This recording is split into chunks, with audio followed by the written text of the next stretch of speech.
squatting of all time. We are squatting. There are like 4 people. It'll work out, I promise. It'll always work out. None of these streams have ever started smoothly. Will it ever? The answer is no. It really won't. Okay, so let me see here. Let me pull up the stream on my end. Oh, hi, Life. Oh, there Hello. we go. Not here. Hey. All right, everyone's here. Hello. Yay. Hello. Hello. Yeah, Alfie couldn't be with us because, well, he's busy with stuff that actually matters. Ooh. Rip. Right.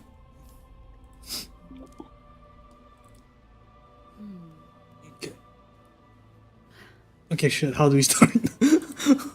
You'd think by now we would have figured something out. Oh, wow.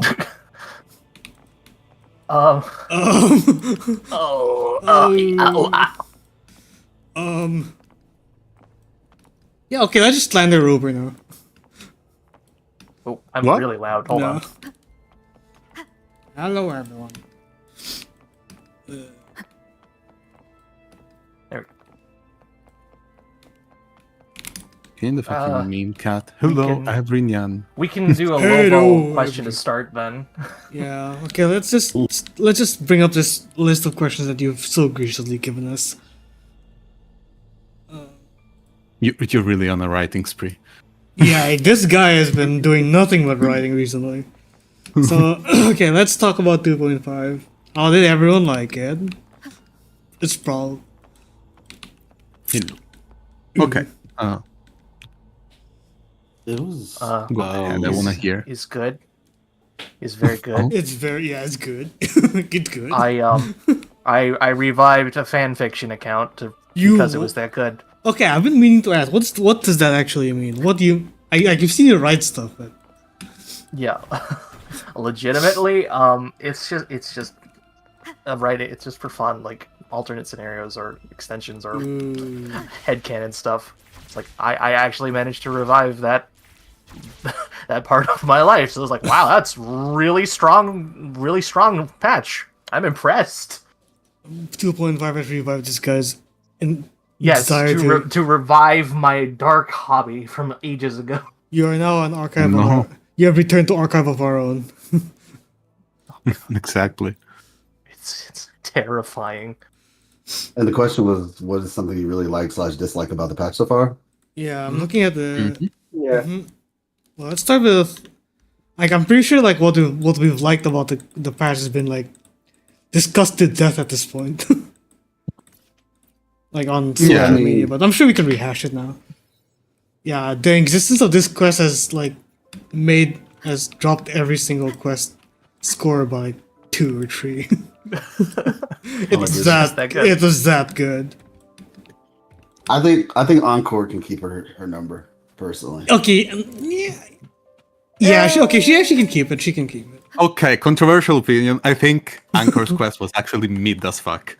It's just a tearjerker. Honestly, it's just a tearjerker. It really does I depend. mean, to say it's just a tearjerker is kind of like, respectfully, you kind of Hot take. lose your... Yeah, because it's just like, I mean, that's the point, though. It's like, that's It like is, saying, that's- like, that's actually the point of it, so... it Hachiko is just technically a succeeds sad at its dog point, story. You know? It's like, hey, we want to tell a sad story. And then at the end of the story... I mean, it was okay, but it was just a sad story. I'm seeing that. I mean, did we do a good job at a sad story though? It Like, did. that's what I'm grading. I That's what I'm think it grading was- it on. Well, yeah, but I think it was an okay job at the sad story, not a good job at the sad story. Okay. Like, it was an okay job. Like, it did what it kind of wanted to do up until a certain point. Okay, where did it start? Where did it start flopping? Okay. Mostly, I think one of the biggest issues Wuba had at the start, which is kind of surprising that it's not. They are improving a lot on right now. It's with pacing, and I think there are many points in Anchor's quest where it would have really benefited from a little bit more breathing. Because I feel like sometimes it didn't really leave you the time to sink in. Did it not? Didn't the part where we literally talked to Encore one-on-one?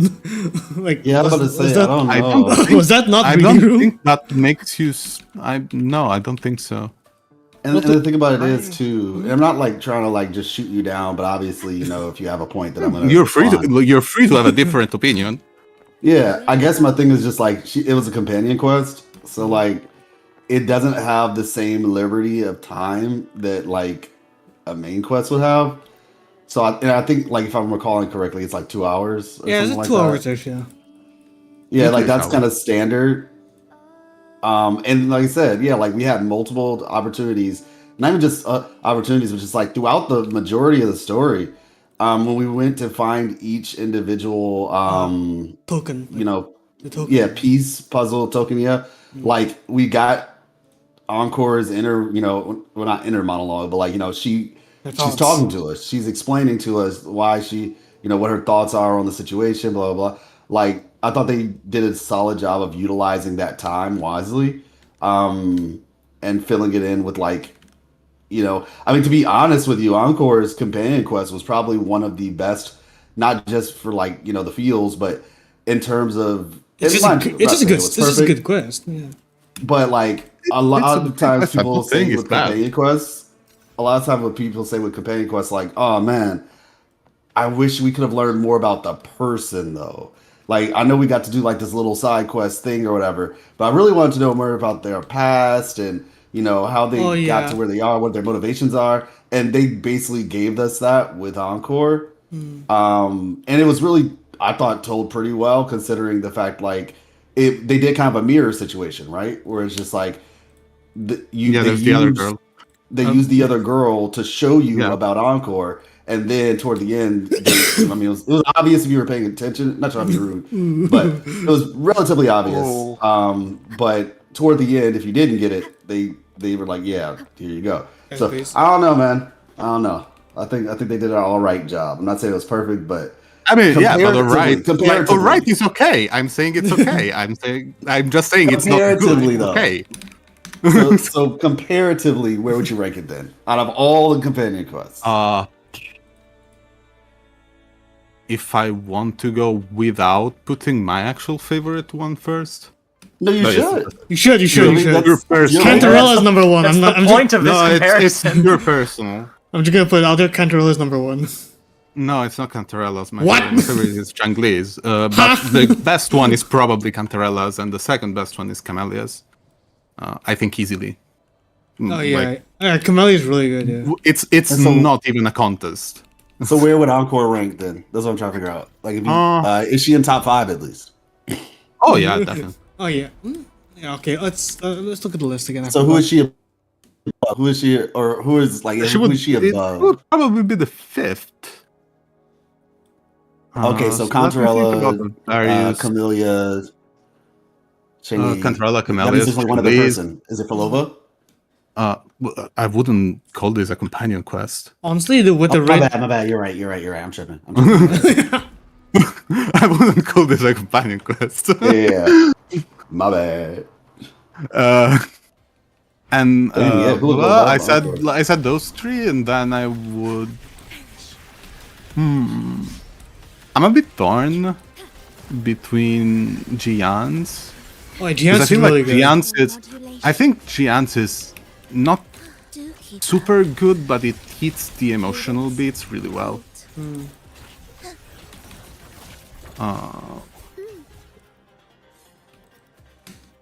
I was about to say It's JJ. I probably tied with Gian's, I would say. Yeah, I'm about to say I probably would have put Hello? Encore above Gion's, even though like, and maybe it's probably like a degree of subjectivity to it all. But for compare, yeah, I mean honestly, yeah, I'd probably put it like. I think it's subjective at that point. Like whichever story maybe you resonated with more. Yeah, because I really yeah. like JJ's quest, but apparently I'm alone in this. I like Jeja. She's like my favorite character in the whole game. JJ. I really like the idea behind Jeja's quest, but I was not a big fan of the execution. I think the initial pacing was a little confusing because they do this really weird thing where where the quest starts at the very end of the story, like near the very Yeah, I end. thought that was like a good idea, a cool It's idea. a good idea, but they executed it was a little. Yeah. I wish It's kind of, like interrogation Mystery Book where it's room. in medias res, like that. This is not it the didn't really medium play for out. in medias res, honestly. Yeah, it didn't really play out super well, I think. Yeah, like I wish They the could interrogation do it room was a well, little bit different. but They didn't. I They think they probably. need a better setup. I think. Mhm, I think yeah. current Wuthering Waves could pull it off, honestly. But that's entering the the conversation of what ifs, and that's like. Yeah. It's obvious that they improved like incredibly throughout, Yeah. like the how do you say it? Fucking hell, the ramp up in quality is insane. Oh yeah. Like this game, like if the difference between 1.4 and 2.0 was already big, the difference between 2.0 and 2.5 is also like unbelievable. Yeah. It's stark. It is bleak stark.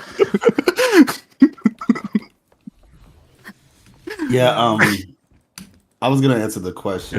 Yeah. We started talking about, Pete Core's quest, Oh yeah. but I think my favorite part about this entire thing has been the opening up of everything. Oh yeah. Essentially. Like, now that this story has finally been, told and put out there, we are officially out of, what if territory for like certain types of storytelling. And I'm pretty excited about that. Yeah. Like, they can now tell a lot more. Yeah, they're no longer restricted by the idea that Rover has to be all good. Yeah, Rover has to be all good. The characters can still remain who the characters are. Yeah. Now, mind you, as unfortunate as it is to express, Phrolova is in a very weird state of a character. Yeah, The way that they put her. She's basically she's basically in limbo. Like she's functionally dead, but not really. Well, not even talking about like her state. I'm talking about like her I think allegiance she's talking about, status? like, her allegiance, yes. Oh yeah. her alignment. Because like realistically speaking, she doesn't even like the Fraxidus. Now that No, doesn't make her a good she's just person. there clocking 9 to 5, and now she has no reason to come back anymore. Yeah, exactly. And I think she, in some ways, I don't know if you're familiar with PGR. I haven't played. Well, I played up to like chapter 13. Which one is that? Which is the period Oh, where so you things know get Luna. great. You know Luna. Yeah, I know her. Yeah. Okay. I feel like Phrolova is kind of being put in a position similar to Luna's, where she doesn't really give a shit about the punishing virus and the Ascension network. She doesn't really care about that. She cares, like, at first Luna is very vengeful, right?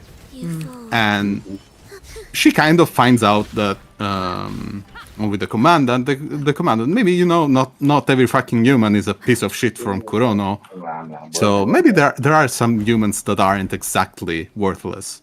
And, like I don't know if I should go on because it's kind Honestly, of just- spoiler. yeah, Honestly- I don't think I want to go too much further. But like Okay, her okay, alignment okay. is kind of like a bit on her own, if you will. She's not one of the good guys, definitely, Yes, exactly. but she yeah. isn't one of the bad guys. It's basically just Yeah, so another that's- part. It's another part. It's basically she's another party. Until Star or Cristoforo Okay, that's or fair. insert other bad Fraxidus. character that's legitimately like, nah, screw this. We saw on screen them blow up a whole city and they're unapologetic or whatever. Like, Okay. until we see that, I'm still kind of in this weird spot of like, okay, maybe they'll make certain characters playable, but only if they're ambiguous or something. Okay, that's There is a- So, Okay, Go ahead. the Fraxidus have very clear evidence that they do a lot of stuff that is. well, I very know that it's kosher. implied, but I'm talking about like Christ- we have to actually, like I said, Star, Cristoforo, once these dudes get playable, like then like okay, because we know Cristoforo like did all that stuff to Lupa. yeah. We saw that. And Like, the we know- entirety of Septimont repeatedly. Yeah, of course, yes, agreed. We know whatchamacallit. But to be fair, we actually haven't seen Scar do anything. To be fair, But we do know that he's a psychopath based on one Yes. 1.x elusive realm. Please bring that back. yeah. So that's kind of where I'm getting at, where it's just like when those characters become playable, those types of characters become playable, then I'll have a little bit like right now it's like okay maybe, but I'll be like a little bit more like no actually like everything is up for grabs at this point, and I just don't have that level of comfortability yet. Yeah, because true. I guess. Would anyone really want that though? Oh, what? Like, there is one thing I actually really don't like about gacha games in general. Okay. And this is something worry. that Phrolova gives me a little bit of confidence in. And it's when characters are static. So Oh, that's true. they start at point A and they stay at point A throughout the whole fucking thing, and they will never be anything more than point A. Yeah. So if evil character is evil and will always be evil for the same exact reasons they were evil before, for example, Phrolova gives me the possibility, we will see how/when they follow up with it, of movement. I don't need her to become good. I actually wouldn't want her to become good per se, because again, redemption is a weird thing. It's not really up to the person that is trying to get redeemed. I think rather The than have her reason why be people hate redemptions is because they don't work, because they don't do it well. and because they neuter the character. Exactly. I think what would be good for Phrolova is that she doesn't exactly become good, but her the reason why she does the things she does won't change. And I don't think it will, honestly. The motivation is way too strong for it to change. The only Yeah. reason Well, I think that she could they move. would She could have align, development. Yeah, she could they sorry, go on. No, I was wondering like if the motivation of why she does what she does won't change, but I think what could be good was if Phrolova is no longer doing this for herself. You will obey. Like, cause this is her desire for the Lost Beyond is completely it's about as selfish as Rovers. Well, Yeah. but if Phrolova could extend her Leave it to me.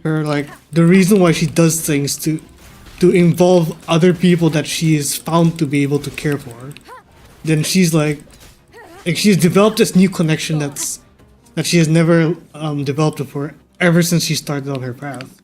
And I think that could be really interesting for new development. Yeah. The I was way just gonna I say would that, oh yeah, my bad. No, go for it. so yeah, no, you're okay, cool.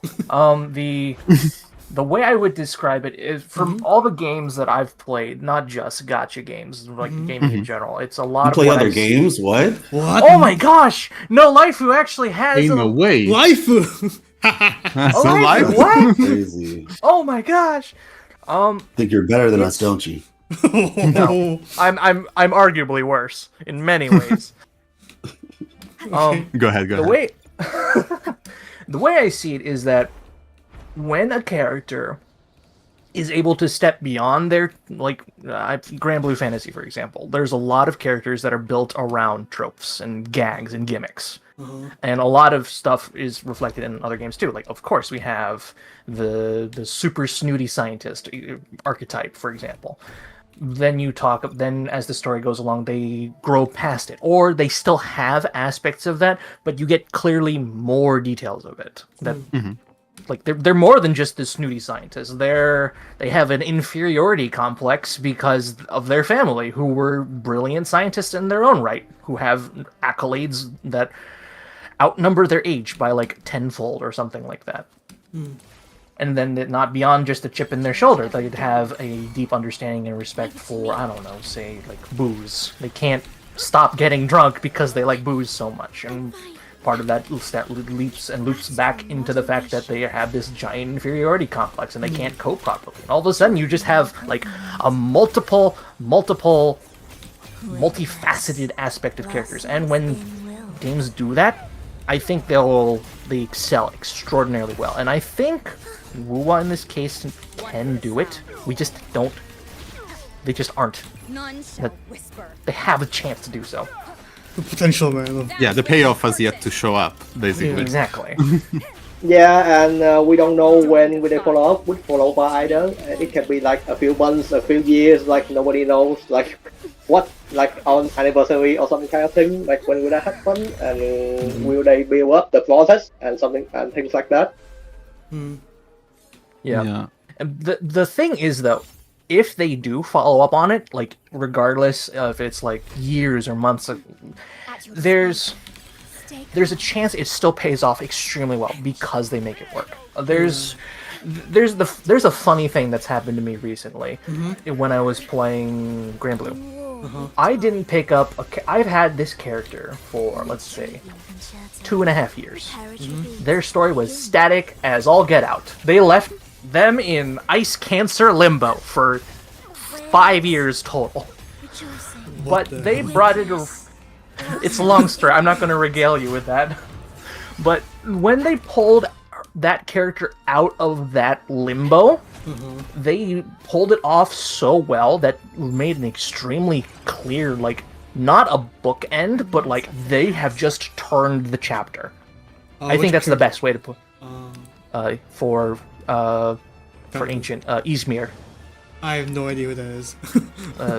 Okay, well, Don't worry, I'll look it up later. I'll look it up later. Yeah. Yeah, but the idea that the character just turns a chapter. I think that's the best way to sum it up. Yang Yang Shirley. Kuro, please. Please, Kuro. Five star Yang Yang 5th anniversary. One with the sound. Annihilation. That girl has been yearning in our DMs for like the entire game. No, but just aside, like there is a really good setup here, and right now it's just a really good setup. It's an insanely good setup. Yeah, because the game is finally like actually flying now. Yeah. Because the thing is, it's a conclusive mini arc that can lead into a bigger arc. Yeah, and also that's one of the things I wanted to say that I really like that they started teasing 2.6 in 2.5. Which is yeah, really the overture quest that's happening like 5 days. They mentioned multiple times Augusta, like the Grand Architect being wary of Augusta, of what she's preparing against them. Like it builds you up into, okay, wait, what the fuck is going on? What's she doing? What is? Yeah, because you know. Yeah, the Grand Architect's like, Phrolova, please just follow Christophora, and she's like, no. We need this plan like active right now, and she's like, yeah. We need this plan because, like, Augusta is on to us. Augusta knows that we're doing something. We need to lock in. Yeah, and the big question that comes from that is also, how does the ruler of a country prepare against an organization that is so enigmatic? Like, how? Also, how is like someone like the Grand Architect who looks very suspiciously similar to Rover in terms of how they can manipulate frequencies? Oh yeah, because they can possibly literally age. They can literally age, alter their appearance and so on. And this motherfucker is scared of what Augusta is preparing. Yeah. So that kind of also lets you linger the idea of, wait, Augusta kind of wasn't really that big of a deal in like that. Didn't really have this. She has a position of power, but she didn't have this central, like giga powerful idea behind her in Lupa's quest in 2.4. She doesn't have the narrative Weight? strength. I think that's the word I'm going to use. Yeah, narrative weight. She doesn't have the narrative weight that to make us think, wait a minute, the F4 is doing something strong. And it's actually going to work? Wait, why? How? Because when Lupa said that she's alerted Augusta to whatever the Praxis was doing, it's like, okay, that's whatever. But now the Grand Architect is saying, Phrolova, we need to lock in right now. What the hell is Augusta capable of? It kind of, builds her up. Like the fact Yeah, that the yeah. Grand Architect is wary of her builds her up, Yeah. builds up the idea And of now her. we're going to learn about her past through the overture quest. Yep. And that's we're gonna find out like what she can do. And based Which on I'm the really curious about, because like it's a new format, so I'm very curious. yeah, about it's it very will, new. It's the same type of newness that as Chacona's quest. Yeah, so I'm really curious. We'll see. It sounds exciting at the very least. Speaking of They're Augusta, Before we move on, I did want to at least address what was said. So like, yeah, I agree. Yeah, like characters moving is a good thing, but I think there's two things there.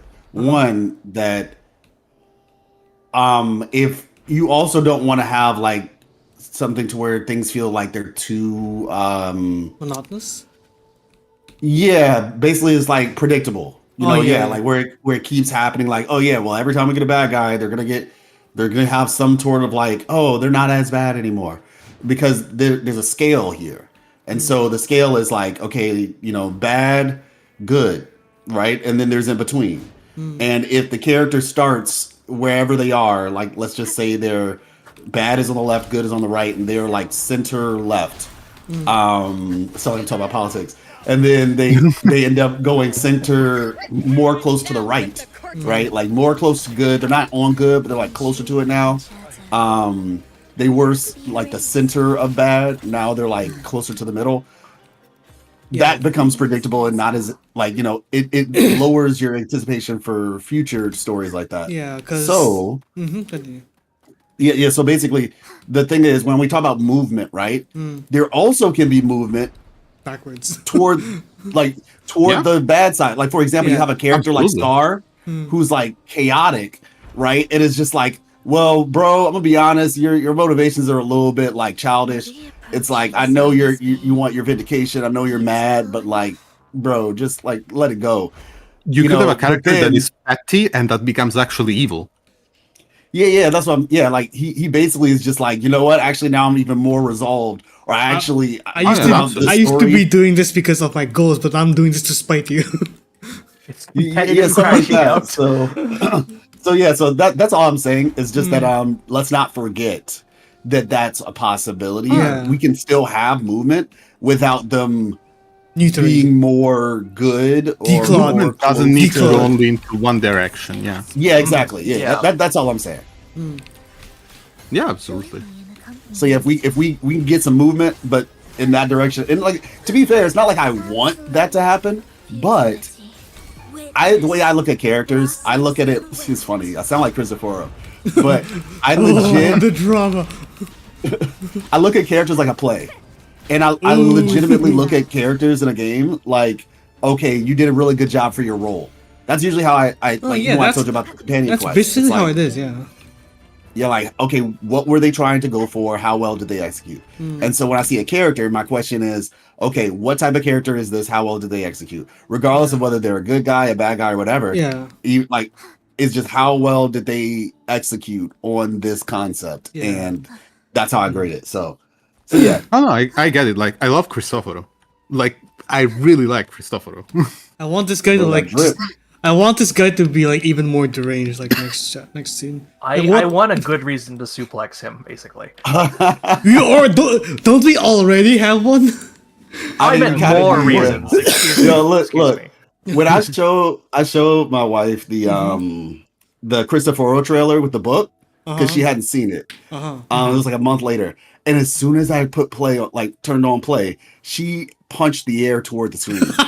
I was like, yo, she's so real for that. I was like, yo, what is going on? Why are you doing that? She's like, I don't know. He just has a punchable face. Real? Oh my gosh, that's crazy. Real. I did not expect her to I did not expect that. Legitimately. So yeah, I think he's definitely got suplex worthiness. And I'm also excited about the Grand Architect. Oh yeah, It's like the motherfucker is actually evil. He had like a few scenes, but it was like you could tell, like even through his NPC appearance, because I think that's either they haven't finished his model yet or they're using it narratively. Yeah, like, that guy is evil. It can change forms, so like There's Yeah. evil, and then there's the Grand Architect. What the fuck? Yeah, there's evil, and then there's granite. That's fine. Honestly, I was just realizing because I'm working on a script, and I was just like, "Yo, Phrolova doesn't even like this dude." Yeah, Phrolova's like, Like- yeah. She Phrolova literally, when tolerates she at shows best. up, she was like, "Don't you dare show up in that form, And then like the as Triss." Grand Architect, she- yeah, it's fine, it's whatever. You Yeah, liked like it she last used time. to, I'm like, like, what the wanted to hell are see you Triss. talking about? Because like I feel like she kind of broke through, if you will, throughout the years through the manipulation. Like now she's still into it for her goal, but like I feel like before she relied probably on the Fraxidus a lot Yeah, more. because they have technology. It's like you're going to your university and like using their lab. Yeah, 100%. The resources. So after a I while, remember. she went because like the architect also said, "Oh, you used to like when we showed you." Yeah, Exactly. Yeah. But that's how how he initially Yeah, coaxed- how he coaxed But her, she yeah. did know, to be fair. Like Yeah. she knew she was being used from day one. But it was, like I said once again, though I still agree. I think it was a lot stronger of a pull.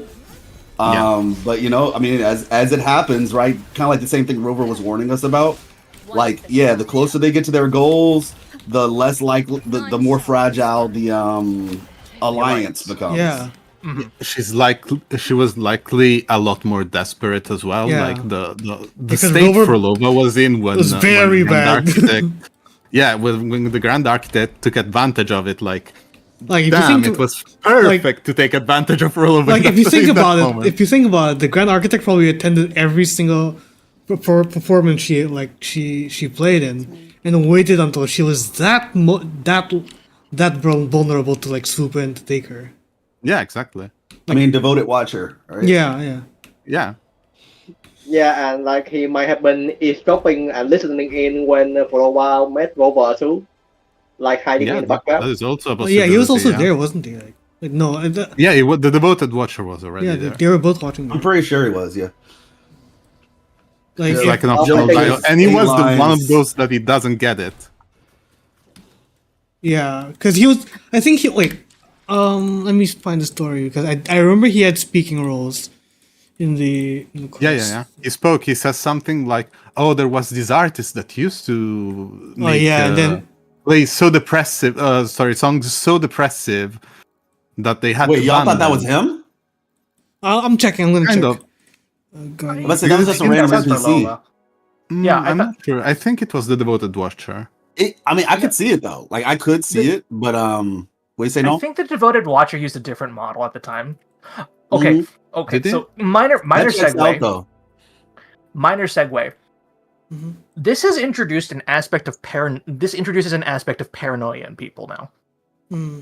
Who the heck? Ooh. Who the heck is the Grand Architect? And is he this random child standing in front of me? Is he this random dude in front of me? Is he this random woman in front of me? Yeah, he could be every. Fucking crow. Is he the fucking crow that appeared everywhere? Yeah, Uh, he Yeah. could be you. He could be me. He could even be. plot twist. The entire time, Jinshi was actually the Grand Architect. Real. Real and true. Yeah, she was working with the Fraxidus. We just didn't know it. It was Sanhua. Oh, Oh my gosh. Sanhua was. Sunlaw's so cool, man. Yeah. Hopefully we have justification to bring back the Gene Joe cast. Yeah, I mean, hopefully, they have I mean, to at we're some going point, back. because they have to at some point because like it's really right now they're in a really awkward position. Yeah, because at 1.0, like scuff and all. Hot take. 1.0 was not that bad. It It was, really, like, no, it wasn't. But like it the was way like half and half. it's half and half. like- Like yeah, I liked a lot of parts of it about it, but We like can't deny it was super scuffed. at yeah, it parts. was scuff. Oh yeah, 100%. But it's just like people act like the whole thing. Yeah, was people trash. It's act like it bro. was sinful, like beyond. Yeah, Like, Yeah. it's not. it's not. It's also it's the fine. problem. at the They at- end up. They end up blaming the entirety of the world too. They just they're basically throwing the baby out with the bathwater because it's just like Jinjo was actually like a nice looking area. I'm just like, why were y'all even playing the game this long for like almost close to like 5-6 months maybe. Like, if y'all hated it so much, like that's kind of like y'all didn't know 2.0 was coming, so y'all really hated it that much that y'all just kept playing the game. Like, no, like they were saying like the world was bad, the exploration was bad. I'm like, no, bro, The lore was it was bad. not that bad. Oh yeah, that's a whole nother. Yeah, that's a whole other debacle. thing. But yeah, it's just like, chill, man. And by the way, when I said 1 I'm talking 1.x. Yeah, 1.x. That people just think the whole 6 months was bad. 1.4 has done like, irreparable damage to Wuthering Waves. 1.4 was a patch. Yeah. It was a patch of all time. It certainly was a game that we played. But yeah, like my thing is the second. So like Act 1 was fine. Act 1 was solid. I'm talking about like 1.0 specifically. Act 1 was like the introduction was solid. The second one was what everybody got annoyed about because we were just in the lab for like 80 years. The third one was, if I'm remembering, Was the Scar one? Yeah. Yeah. So wait, Jian Shin was a part of the second one still? Jian Shin was second, yeah. Oh my gosh, yeah, the second one was rough. Like, Yeah, I like Jian Shin. I think she has one of the best looking character models. Yeah, she's aesthetic as hell, but yeah, that wasn't it. Her part was boring as all get out. Because it was basically like we were looking for like this one fucker, right? Like the one guy who like but it was like this little the pacing of the so we leave the city. When you first meet her, it's cool. Yeah. Like, oh shoot, hey, and at the gate. But then right after that, you end up having this little scuffle with some goons or something. Yeah, exactly. And it's just like the pacing was off. It was kind of boring what they were talking about. Yeah. And then you keep going, you get to the medical field thing could have been cool. Honestly, the medical thing, I'm like, I went back to them because I replayed like 1.x, right? Yeah. I think the way that they the entire scene with the goons were like, I need to find a better name. Goons isn't the word anymore. The exiles, yeah, the exiles, the exiles. The part of the exiles were like, well, it's genuinely the most whatever part of the story. Yeah, but the way that they showed like the urgency between everyone, like if you enter the fucking like the camp, you see like how many people are bloodied and like injured, and like people were like loud and everyone's moving really fast. So it was like the atmosphere was like, really good, but because it was like after the scene of the exiles, you're like, okay, let's just get this over with, and you end up skipping everything. Yeah, that's how it makes you feel bad. Like I did it. I've done it twice, actually 3 times now. Yeah. And like that part wasn't bad. And then you have a little vision, and then you have the thing with you find Jian aura farming. Yeah. And like that was cool, but that exile, it took so long. Yeah, the exile part really screwed the pacing. It absorbed all of the urgency. Yeah, it did, and so to the point where I legit forgot why we were on the mission with her at a point. Yeah, wasn't it like because we were like trying to? No, wait. The reason why we were in the exile trying to deliver a message. Yeah. And then we went to we did the entire like thing with the dude. Yeah. And then Rover gets a vision to go to from one of the items she gave us, which leads us to the village. Mm-hmm. And that's when we meet Scar for the first time. The village was good, right? The village was good. Act 3 was good. Yeah. Like legitimately, Act 3 was like the highlight of everybody talked about Act 3. Yeah, because Scar was there and was a genuinely good character. Yeah. Act 4 hits. Act 4 was all right, if I'm remembering it correctly. Was Act that the Grand Library? The Grand Library. It was like, Rover, I think this is like around the first time Rover started actually having internal thoughts, but the way the voice acting was presented was like, Rover was talking to the player like babies, and I remember a lot of people were getting really upset about it. Yeah, it's like the puzzles and the Grand maybe I should put this thing in here. Are we playing Dora the Explorer? Oh, that stuff. Yeah, that was a little patronizing, unfortunately. Also, I think the going back and forth, I thought this was very weird. We went like back and forth. I think it was at the end of it. So like the library was cool. It was actually like it was pretty cool. Like the designs and architecture and all that, and the puzzle stuff. That was pretty cool.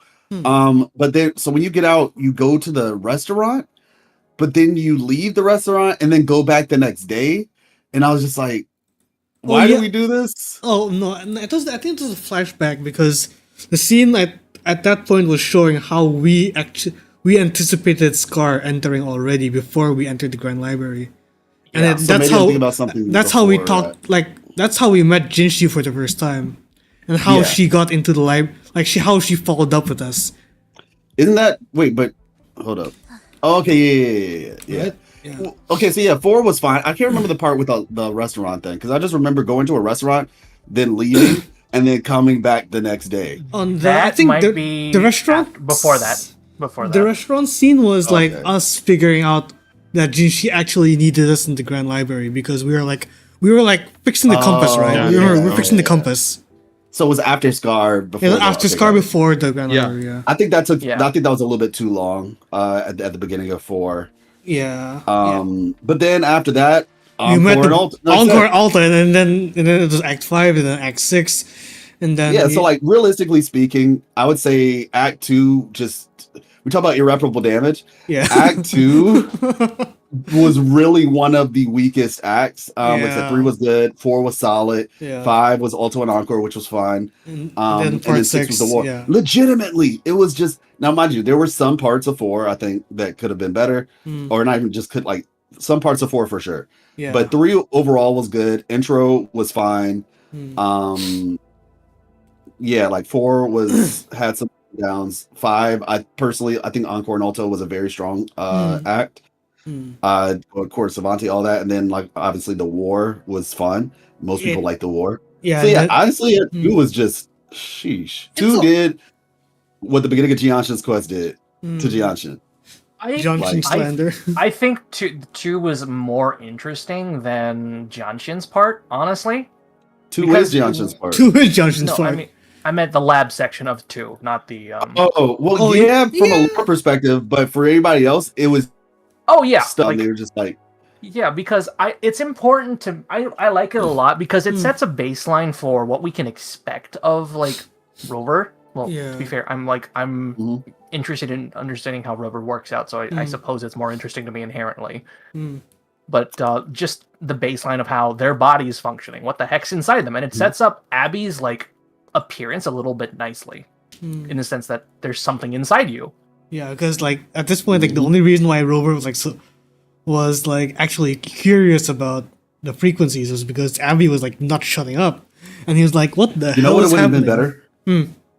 You know what would have been better? Because the information wasn't bad; it was the presentation. Oh yeah, I got like Yeah. If I they think put people us- got drowned with the jargon overload, and that shit is they have- overwhelming. Yeah, because the lab scene at Act 2 was when Baijer was like checking us up, was like doing our what do you call it?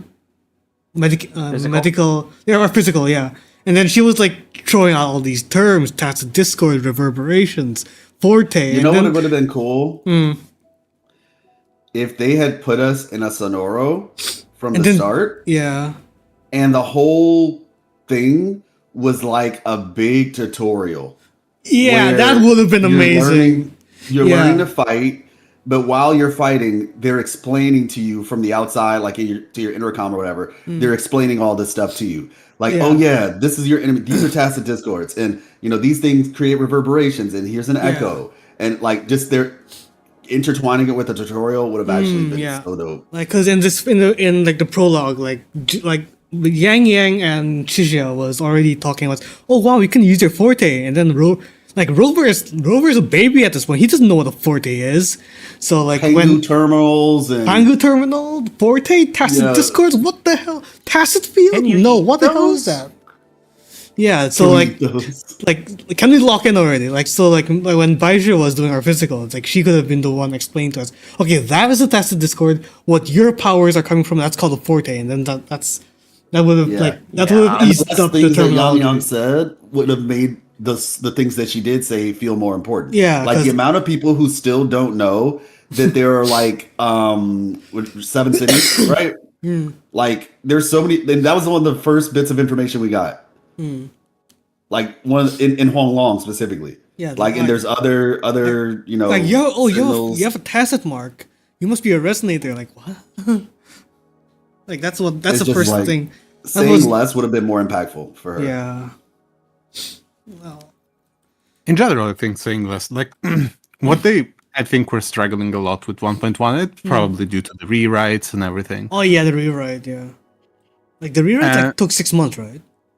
The story 8 like months. It was really short order. yeah, Some people said 6 to 9, essentially, theoretically, but yeah. yeah. Yeah.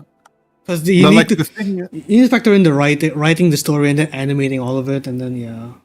exactly. Like there were probably time constraints and everything, and it made it so Storyboarding. they struggled a lot with like letting the world Speak for give itself. you that information. Yeah, exactly. Yeah. So they had to insert it somehow, somewhere. But So they put it all in documents, and that's how we got 1.3. Here's my hot take. Anyway. Good for it. I appreciate Wuthering Waves' world. And you know what? At this point, I don't care. You know, somebody might say like, "Oh, you just want them to be laser. No, they're gonna say I'm a Hoyo shell or something. But I would personally, and this isn't just a thing for Hoyo, but I kind of want more stuff similar to Approaching sounds be. and they did this a little bit in 2.0. But I've been a little bit disappointed in the most recent like Septimon. And maybe it was intentional. But in Genshin, one of the things that I do like is that there are things out in the open world that encourage you to Go out. how do I put it? Well, it's not even just that, because like the world looks beautiful, like it legitimately looks beautiful. But there are mysteries in the open world that will, if you can decipher them, you'll learn something about it. Yeah. And so in 2.0, this is literally my bet. I won't say it's not my best video because that's not how YouTube works. Your best video doesn't always get the most views. But my most viewed video, the one that everybody loves, What significance will you grant them? it's called Well, it's not called Antichrist, but most people clicked on it because the thumbnail has Antichrist on it. The approaching And sounds be. Was it Fenrico one? It has been Rico and Fleur on it, yeah. And so basically one of the big things about it, and to be honest, like I guess this is the backstory of that video. I'm just exploring because that's what I love to do in these games. I love to explore. And so I'm in the Fagacia Peninsula, and I don't know what happened, but so my wife is an art major. She's like an artist. And so when we were in the Fagacia Peninsula, I'm just trying to search and learn about, this area. And then she was like, "Oh, that's a Flutterless." And I was like, "Huh?" Oh, the banner, right? The banner, yeah, the banner. Yeah.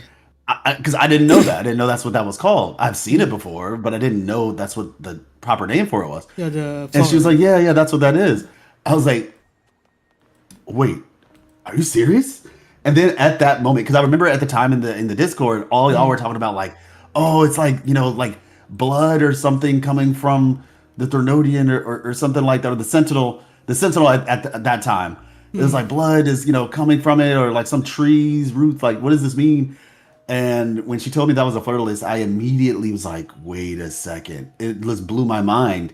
And then from there, that's where my whole theory came from. Was like, oh, it's an upside down Flutterless though. And so that's like satanic. And it was just a whole bunch of stuff. And that's where the term Antichrist came from. Yeah, Fleur-de-Lis is literally pitting down the anti-god in this case. Like if you're looking at the emblem, it's on my stream right now. Yeah, and so basically, with all that being said, the level of joy and excitement that came over me in that moment, knowing that like, oh wow, this is it's like a world puzzle. It's like a thing that you wouldn't get if you weren't exploring and looking for stuff. And when we went to Septimont, like there was none of that. Yeah, it was like the area was pretty, but that's all it was. And now I've been intentional because this is just me. I'm not trying to I'm gonna be called a Hoyo shill and a Kuro defender in the same statement. Go for it, honestly. it could have been the fact that they were like, okay, there's a mystery happening, and we don't want to give you all the answers right now. Because, like, legitimately, Septimont was bare bones when it comes to, like, lore, for real. Yeah, because until recently. Yeah. There was, like, one little thing that happened, and I'm saving it for a video. That's why I'm not going too in detail with it. But generally speaking, like, for the most part, and like I'm saying, I'm like, maybe because when we heard about Septimont as a whole, I was like, oh shoot, there's going to be ruins from the Order that they can't manipulate because they don't have control of this region. So we might be able to get to see some cool stuff, and we didn't see anything like that. Yeah. So I'm just hoping in the newer regions of Septimont, maybe that the reason why they haven't done it yet is because they wanted to keep the mystery going or something. I think the reason what I don't really understand about Septimont is that, like, if you do the dragon quest, like the one with the 2 dragons pinned down, like this nation clearly has a lot of its own personal history.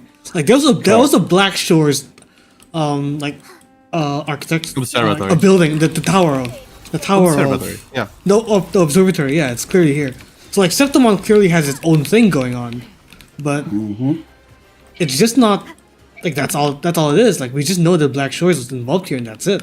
And then we go to the place to the giant dragon corpse, and then we find out that okay, there was a huge dragon here, and then that's basically it.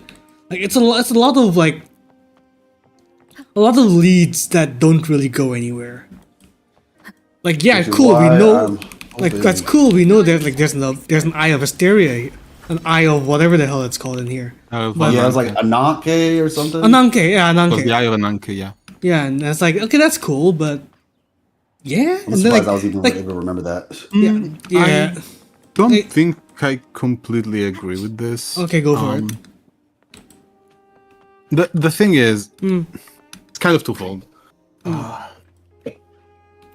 Septimont had a pretty big mystery going on throughout the patch because they divided it in 2, and we had the whole what the fuck is real, what is not real, what is that whole thing.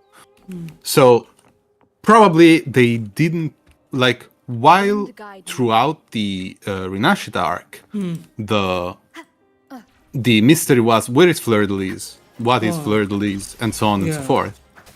One with the sound. In Septimont right now, the mystery was, is it real, is it not real? The exploration quests were probably some I want to say setups. I want to think those are going to be setups for something that we will find out. So it's kind of understandable they don't want you to know everything about the Eye of Ananke, for example, or dragons. Yeah, that's why I said there might likely be involved. What I do disagree with is the way it's not really a concept thing. I agree with the idea that it's nice to have points of interest that have lore around them and that lore expands on what you're visiting. What I don't like is how everyone except Dark Souls try to do it. Because they don't do it very well. Actually, you know what? It's not that they don't do it very well. They do it pretty fucking badly. Wind guide. They do it pretty poorly.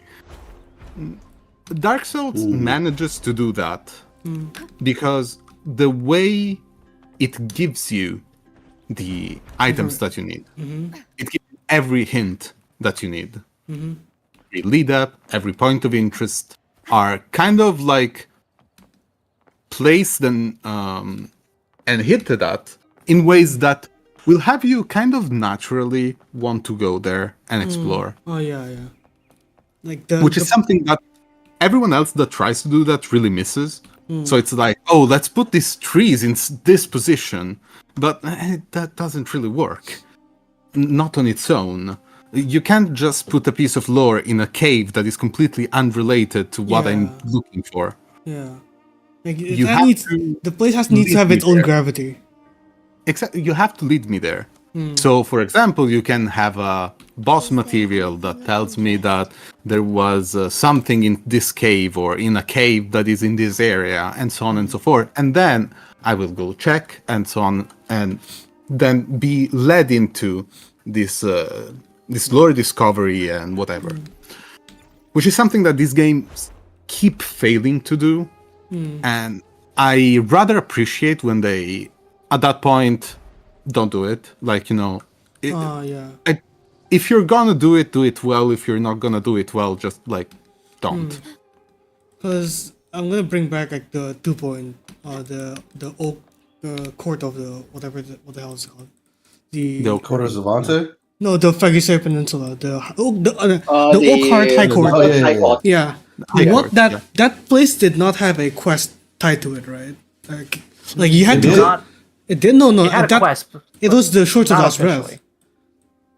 Like, well, the mystery behind No. It had a quest. That's the whole lifer thing. That was no, but yeah, but the That- lifer yeah. thing did not have its own quest prompt. It wasn't a quest line. It was a quest line. It was, more of like a- it was something that you could do, but it wasn't like the game wasn't explicitly like hanging over asteroids. Like, oh, in front because of it was you. like an exploration quest or Yeah. whatever. I mean, but like there's a whole area. Like you're gonna Like, go the there. area you're gonna go there, yeah. But what I appreciate is that the place was presented in a way that it had its own gravity. But like you had, Yeah. you looked at it and you're like, oh, I want to go there. The thing, Yeah, most people did. yeah, because looked like it's a Elden Ring. cool ass place. Like when you saw it the first time, it's like, holy shit, Elden Ring. But now we Yeah. like in Septimont we had the Border Mountains, the Mournful Canyon, and it feels like compared to like the Oak Court, it feels a bit disconnected.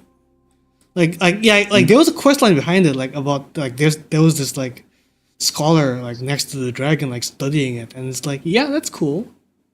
And then I think just on the disconnected aspect, once again, like I really do, and respectfully, don't worry. Trap, Oh, because you were the one who made it. I don't disagree. I mean, I don't agree all the way with the idea. Now, mind you, I have not played Elden Ring, so take this with a grain of me salt. neither. Me neither.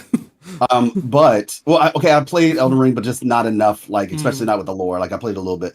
But the point I'm getting at is, I do think that when they do it, I think they do a good job. Personally, I think it's kind of like what AJ was saying. Like, it was compelling, and then not even just that, but Shores of Last Breath as well. Both of them, at least for the banner situation. Who does it differently? I think. When they do, but like, I feel like when they they do, try yeah. to force That's it, they probably would fall in the same pitfalls the others do. But I will say this about Septimont. Mm-hmm. It's not to say that there's nothing here, but maybe it's just the way that they're doing it is so abstract that it's hard to comprehend right now. And so essentially what I mean is this. There are a couple things. I've talked about it before. So for example, this gigantic projection over top of the moon, right? Oh yeah. You could say, what do you mean? There's definitely warp, but it's just not like, it's more I don't know how to describe it, I guess, but hidden in plain sight. So one of the things is like the sun, right? Like there's actually no sun in Septimont right now. The sun is actually a moon. And so there's that. Then the moon itself has a giant projection, and then there's the big ring. So I guess you could say more like having hidden lore. It's kind of hidden in plain sight in a way. But then with the whole like disconnected nature of the Border Mountains and the Mournfell Canyon, I go back to that original statement. Maybe this is intentional. Maybe it's just one of those things where they're just like, you know what? When we open the map up more, it'll all make sense. And so that's kind of what I'm relying on, I guess you could say right now, where it's just like, all right, hopefully when this is just intentional. I think what Septimont feels like is that instead of like 1.x where a lot of the things are like they exist on their own, like on their own patch, they're immediately relevant. Like you go to 1.3, you explore Black Shores, like everything related to that patch is there in that patch. You just have to go find it. Meanwhile, in 2.x, it feels like The stars. everything. Sorry, Shorekeeper, you need to be quiet for a while. But what 1.2.x feels like is that Kuro has already in their internally they've already like established everything, and they're just dropping like hints that'll eventually make sense when 2.x finishes. Like that's what it feels like. That's so like a lot More of interconnected. a lot of the disconnect Also, could be just as you said, literally like the information is literally not there right now, and it'll make and I think the sense thing when is it's too. I was like, I think one of the biggest parts of it is just that with Renacita, right? We got a whole area. Like the whole, we got Shores of the Last Breath, Forgotten Peninsula, Nimbus Sanct. Like we got so many places. So there was just so much more that you could explore theoretically. Whereas with Septimont is actually a really big place, deceptively big. Yeah, it's not all here yet. Yeah. Well, I'm just even talking about the city. Like what we got so far is actually like there's a lot here because if you compare this map to actual Raguna, it's taking up a solid chunk of Raguna. To be fair with you, and if you look south of Septimont, like there's this huge ass like island like to the south of it, and that's just it's massive, and we haven't seen anything about it. Probably gonna go where we're gonna go in 2.6. Yeah, we have to be because that's literally the plot point. That was literally the closing of the 2.4 story. Like we're going to go to the. It's all one place technically, or maybe you can say three because of Border Mountains and Morfell Canyon. But there's just technically less places here than there was with Raguna, where you had Thessalo Fells, Nimbus Sanctum, Alvarado Vault, Hollowed Reach, Fagacia Peninsula, it's a lot more dense. Whispering Haven. I will say, I think that's the difference. I will say that the expansions to Renacita, like the Riccioli Islands and the Boer Falls, those technically fall under Ragunezi territories. Yeah, they are. They do. Yeah. So I'm just talking about at 2.0, but yeah, like out of the gate, yes, clearly 2.0 versus 2.4. There's a big difference in the space, but I think we're gonna get as we've slowly been shown, we're gonna get a lot more broadening of these territories, like beyond just the city-state, the what counts as the official quote-unquote domain of each city-state. Yeah, like I said, because I think Septimont, generally speaking, is actually bigger than Raguna. and it's also more dense. It's more dense and it's bigger than a lot of the areas that we got in the 2.x part. It's just those areas were technically their own areas, and so as a result, there was more opportunity for lore because each area had its own little story. So you got to learn about the night quest. You got to learn about obviously the stuff in Shores of the Last Breath and the Pilgrim Sale and all that. So it was just technically more. But yeah, like I said, it could be just intentional. I do want to add to that point a little bit. They Near Automata have done a thing where several people have mentioned that you may have heard this before, but they recontextualize a lot of the places you visit. Yeah. So I'm thinking that's kind of what Kuro's aiming for now as we're moving through Septimont. Like, for example, when the graveyard for all the heroes of Septimont, we didn't even know what that was in the first place. The Veil of Glory.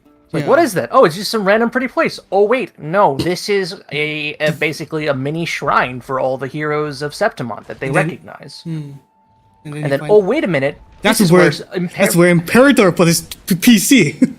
Yeah. Imperator hid his 5080 GTX in the middle of a graveyard. You would do that. Yep. No 5090 though. Lame. Leviathan took it. Leviathan stole it. Yeah, exactly. Leviathan stole the 5090. So yeah, that's kind of what I'm expecting. Like another example, we know that the domain, like the old district of Septimont, it's just it's where people used to live. It got flooded during the Dark Tide. Wait a minute, this is where the Fraxidists have set up shop. Why? Because no one comes down here ever. Yeah. And then wait a minute, what is this?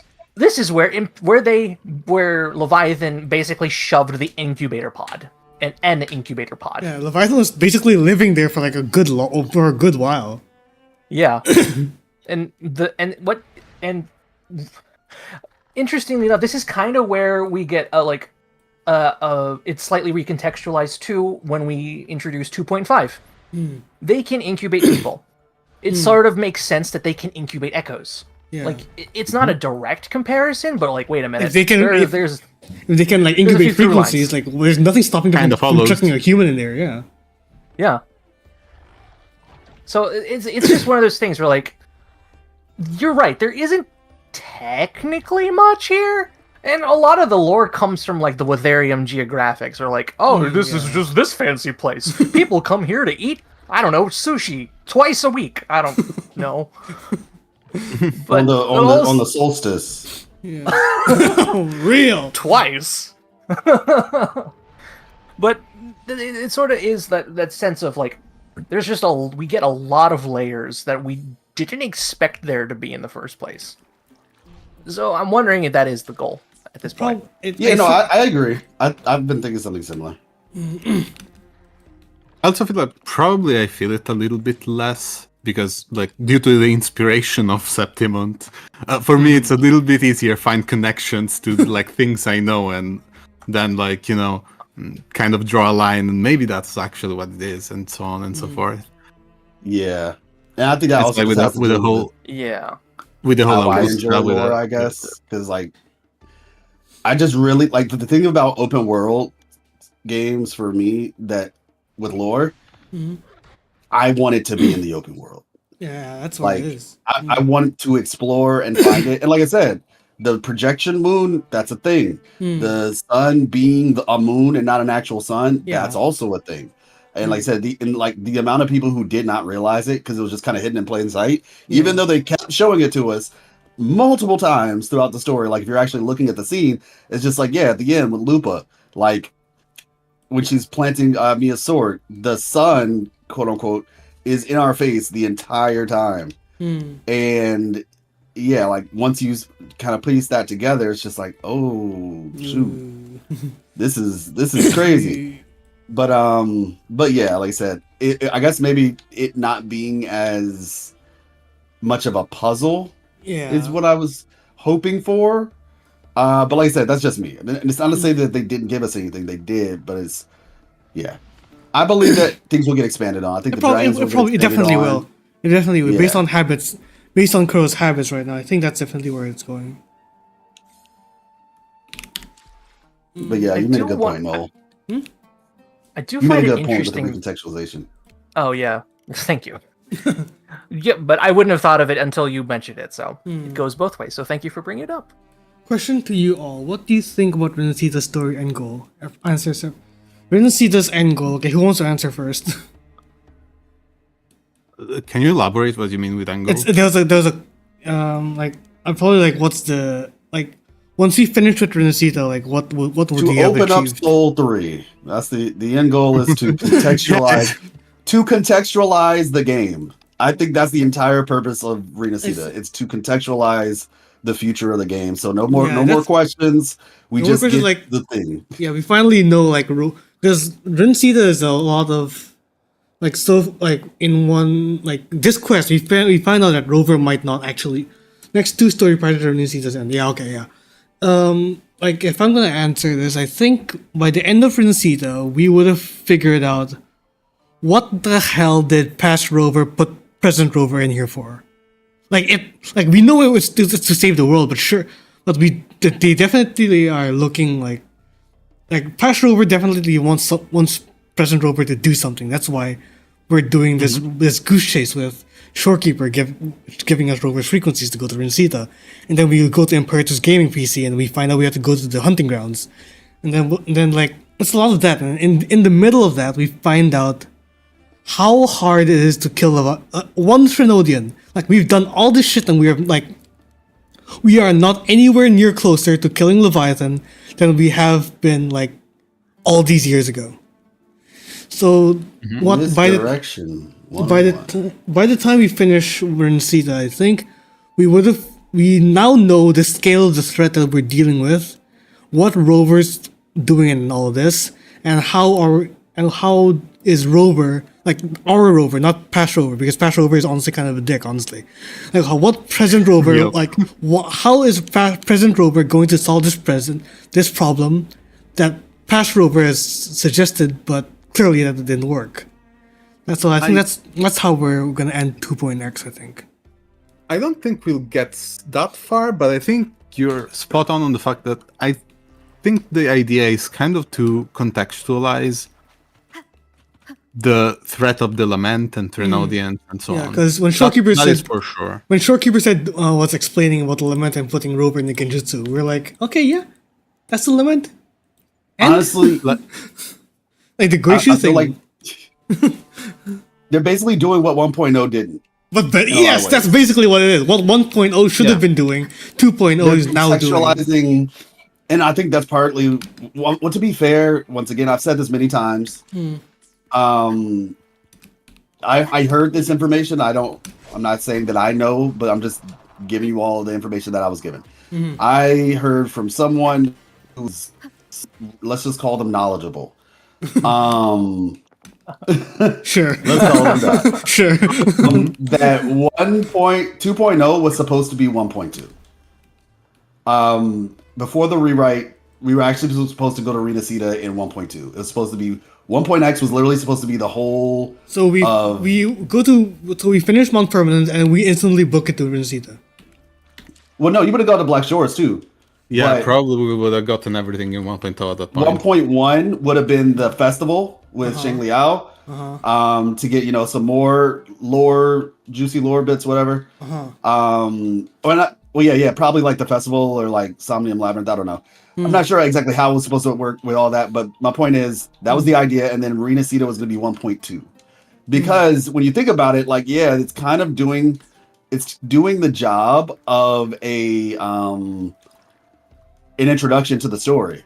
Yeah. And if you will believe that idea that it was supposed to be in 1.x, then it kind of starts to make a little bit more sense. Yeah, because I was thinking like when Rochelle was explaining about what frequencies are, you can't help but think like this information should have been in 1.0. Like Rochelle was talking was like doing a pretty good job at explaining what frequencies are, how the And lifespan of passive TDs discourse are, how TDs like the lifespan, insane. and I can't during that point I can't help but think all of this should have been in 1.0. Like Baijer should have been the one explaining all this, not Rocha. It probably would have been a lot more back and forth if probably we would have been doing a lot more going to Rinashita, then back to Jinjo, Wannong, then back to Rinashita, and so on and so forth. No, probably I can see that. Especially because of how in some ways we already are, Leviathan. Yeah, but what I mean is through a main If story. Chui Yuan takes us back to Jinzhou, it would have been, I think. Because think about it this way: we would have gotten Shing. Maybe that's how it was supposed to go. Maybe it's like we get the festival, right?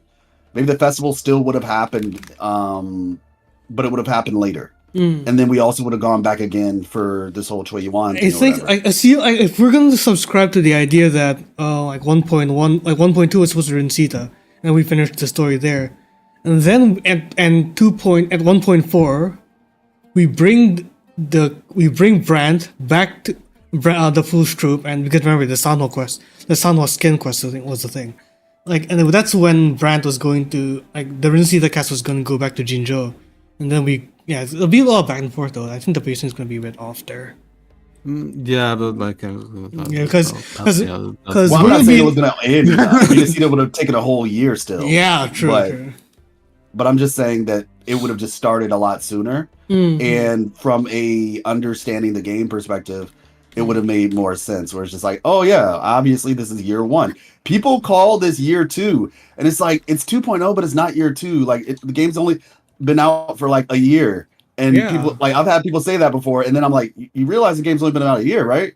And they'll be like, oh yeah, and I'm just like, yeah, 2.0 came after 6 months. It hasn't been an entire year yet, so there are still things we don't know. it probably would have been also a lot different from the Rinashita that we actually got. Because there are I mean, things. yeah, that- possibly they had to rewrite stuff after all. But yeah. They had to recontextualize everything. But it is like I can't see that world where Rinashita is actually the part of 1.0, part of 1.x. Because I think like, because Rinsita was Gian teased. is old, man. Gian can't be older than 20. Can't be older No, than 20. no, I'm talking about as a character. Oh not, like, yeah. As literally. production wise, yeah, he's old. Bro has been out for like 3, almost probably close to 4 years at this point. Like back in the CBT1 tech test, like Yeah. Gian was like one of the people the got first him a characters. year ago. And that's what I was telling people. I was like, yeah, like Gian is a cool character, y'all. But like this is an old character. They have had so many more like ideas and character kits. And mind you, he's still good. Don't get me wrong, like which is impressive. Like fine wine. Legendary resist pressure king. Legendary resist pressure king. He aged better than others, definitely. Yeah. Another arrow buff goes to Region. But Yeah, I'm actually excited about that. My S6 Roshi is about to be more fun. She's about to be really funny soon. Okay. and, I'm curious about like the end game of 2.x. Yeah, I already answered my thoughts. What do you think? Because yeah, Say no, definitely, or, definitely contemplating, like, definitely recontextualizing like the Ethereal audience and so on. Because like Overthrax does a horrible job at that. Yeah, Overthrax is washed compared to Leviathan. Holy shit. Like Overthrax does a terrible fucking job at that. Yeah, It's yeah. just, Like, you know, he's there. He 100%. exists. Yeah, I mean, Overthrax he's is- still around, obviously, but He's still around. it definitely- Round. he's oh my gosh. I'm so sorry. He definitely gave us yeah, like this whole time I've just been like, yo, we have some smart villains. Like these jokers are not pushovers. It's not like your typical, you know, cartoon or in some cases even anime villain. Like That's probably why I like Cristoforo, because like he feels actually now he feels threatening. yeah. Dracona's tragic story is completely because of Cristoforo. Yeah. Yep, exactly. Like he Like feels really threatening. Yeah, it feels like that he's like the type of villain that's like even if you get him like to stand down, he's already done his damage. Like it's like it's Yeah, gonna be 100%. like it's gonna be an issue of like you're just going to like you're picking off like his aftermath. Like Basically. No, he- honestly, you're 100% right. Threatening is the perfect word. More threatening is very much the perfect word. it's threatening in a way that Scar isn't. Yeah. Because And that's what I was saying. We need to see some stuff on screen for him, man. Like, Scar I know needs- you're crazy, but Scar needs an agenda. Look, We need to see the Scar's the crazy. local psychopath. Cristoforo's the scheming mastermind of the region. he needs to see Uber driver. psychopath stuff. He needs to like go blow up. I'm just being honest. Like I don't want to like, but he needs to like He needs to blow lock up a in. statue that He needs to falls lock in. on people or something. I don't know. Like and then not give 2 cares about it afterward. Like I don't know. He needs to do something. He needs to bomb He needs to Septimon. double Uber. charge He on needs to Uber bomb fees. Septimon. He needs to bomb Septimon. Glorified Uber. The real villain telling is you. double charging on Uber fees. Real. Oh my Exactly. gosh, that's crazy. Gives you Scar needs makes to you lock pay in. an Uber X as an Uber Lux. No, but What about you, Trevor? What do seriously, you think? I was curious what Trevor might think about the end. Oh, yeah. Result. So what I think is like the end goal of Viasita is like Yeah. to let us like to eliminate your doubts about how the story will be told in the future. Like currently, we still have a lot of doubts about like what we could do in like what kind of direction we will go with Rover, with the world building, and with the characters, the alignment, and all and everything like that.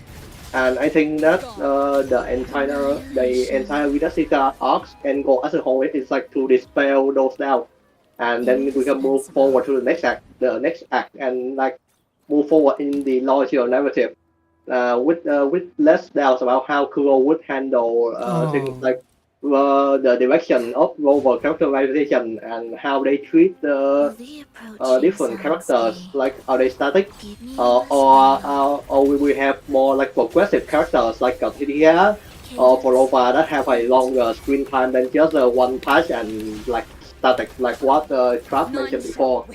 And we'll also like learn about inside and to add more onto like the threat of the lament, the Trelorian. We would also learn about probably learn about the practices and get more info on what they aim and like exactly why they oppose Rover and like why they want, and at the same time at 1.0 they wanted Rover to join them, and why the Scar what back in Act 3 Scar acted like Rover would actually listen to him if Praxidus reached Rover before Jinsei and all that stuff. Oh Because, yeah. What happens if Rover because like? when you look back at the past, like the Praxidus is somehow like very confident that if they reach Rover first, then they will actually convince him. Yeah. And in 1.0 there was this like small side quest at the tower of Adversity Island. Like that weird side quest where you go on top of the watchtower. And then you go to bed, right? You got some mysterious voice that tell you that Rover shouldn't know everything yet. And so like I think that it helps. I forgot all about that one. Like, you remember it, right? So like I think I remember now. The end goal of this is like to recontextualize like what we understand about the story and like how we then move forward in like the overall direction, like in every single aspect of it. Because so far like from 1.0 to 1.4, like we are also like very unsure how they would go with the story because of a lot of different issues. And so the way that the Vidasita is unfolding, I hope that the end goal is like to dispel all the doubts and like the insecurity and like the parts that the players are unsure about on the future in terms of how they would go with the like the entire future of Wuthering Ways moving forward. So this is like the true beginning. Like the true beginning. Rebirth. Rita Sita, oh my god! Absolute cinema. It was always there. No, I think that's a great answer. It's a great answer, yeah. Yeah, legitimately, like no more questions. Like, and that's what I was saying. Like, is to give us the context. I like how you expanded on that idea. But yeah, to give us context and really just take us into the future. Like, now you know what you're playing. You know what type of storytelling that we're gonna do. Now it's up to you if you want to stick around or not. Basically, right? Yeah. Like, I think that's legitimately what we'll see. Now, I will say this. This is get a little touchy, all right? Is it about to... okay, go for it. I'm gonna go for it. Okay, this is gonna get touchy. So let's. One thing that I hope this is not, okay? Because if 2.0 is the context for future patches, go for it. I really hope that this is not the context for how many male characters we're gonna get. Because oh my gosh, it's bad. Real. Opening this can of worms this early in the day. Got it. We're 1 hour 30 minutes into the stream.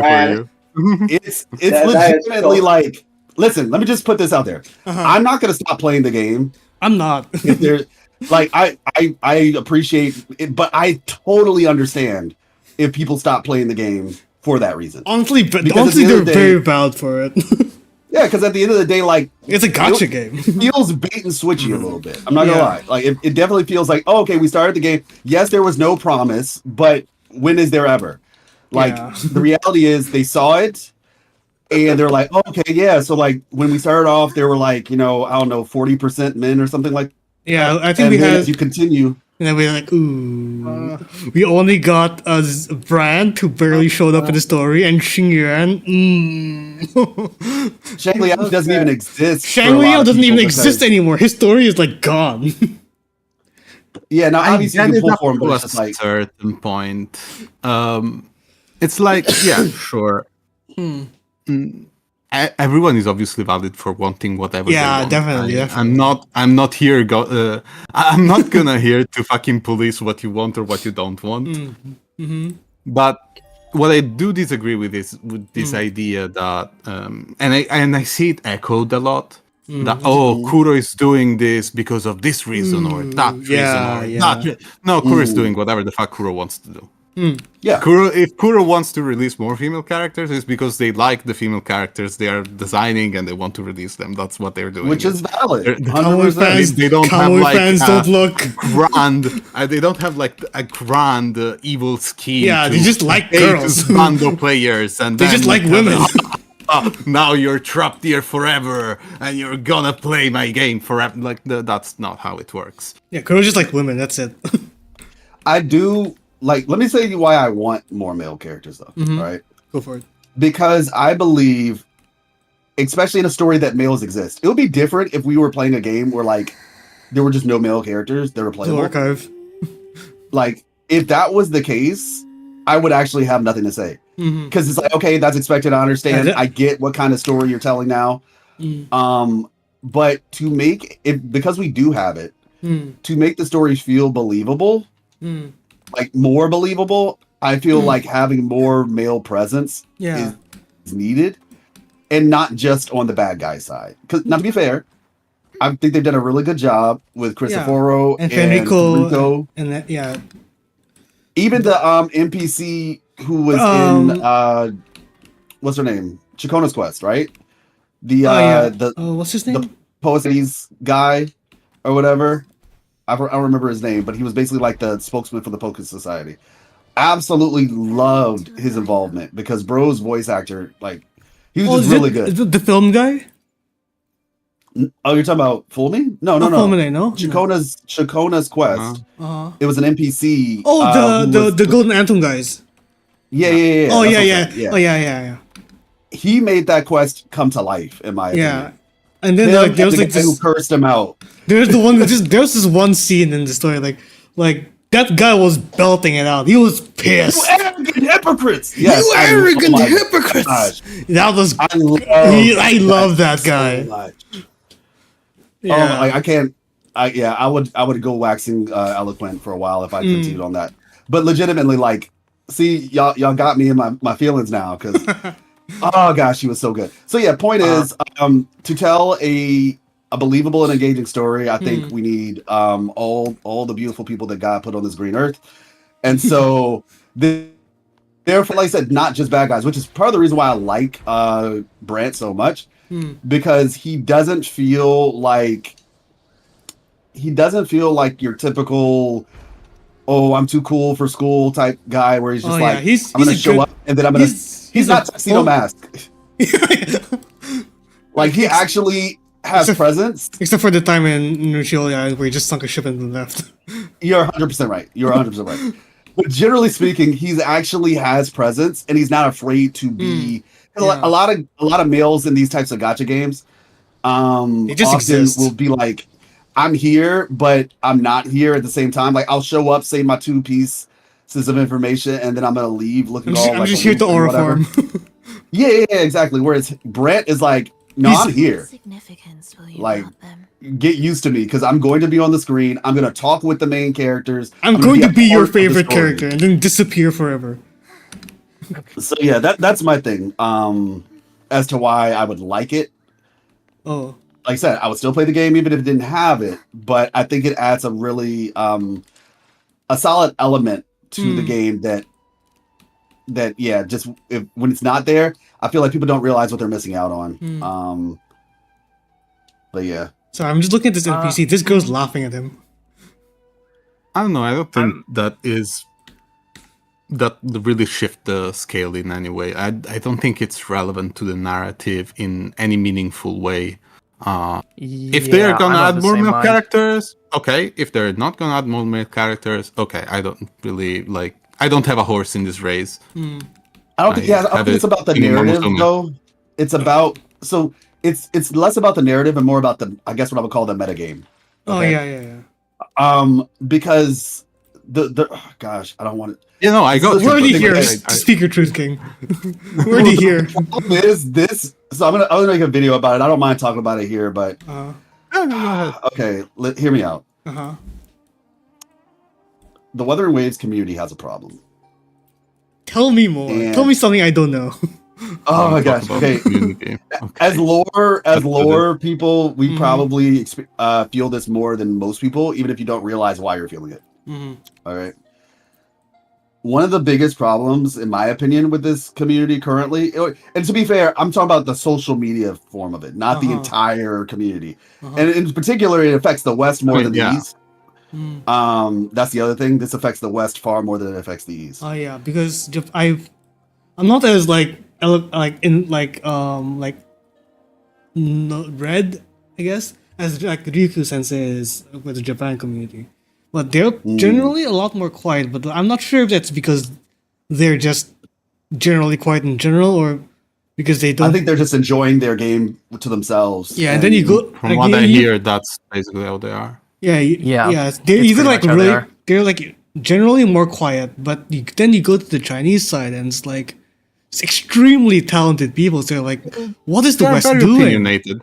I am very They're very opinionated. opinionated. Yeah, that's Yeah, exactly. but that's the thing. Like, even in if a they're lot of ways, that opinionated, proves the they point. like even if they're opinionated, like even more so than the West, really, they're still capable of showing off what parts of the game that they like. Like there's a Chinese Okay, CC. I'll be honest. Hold on. One thing about the Chinese community, because there is one thing I really love about them. Damn, they're so fucking creative with the insults. Bro, I every love time you them see so an much. animation, and every time you see an animation, Ian rage baiters are so fucking boring, man. yeah, because China just like I'm gonna be honest, like for all the good and the bad and the awful and the horrible, they are so much better than the West. They're so fucking funny So- when they so insult let- people. Yeah, about that statement. I'm gonna say Go for it. disagree at least on the creative side. I just think that, and this is the problem, it's more visible. Oh yeah. And so that's the thing. But so the reason why I'm saying this is this, right? Mhm. Like, yes, it doesn't affect the narrative, right? It doesn't affect the narrative, but you know what it does affect? It affects the community. Mm. Having more male Oh, characters will Okay, I affect don't the give a community. shit about Oh, that. definitely. Though. Yeah. Well, let me okay, I finish, get it. just let I me get it. finish. Go, Okay, let me finish. Let me finish. Trust yeah. me. And like I said, you might not, and that's okay. You don't have to.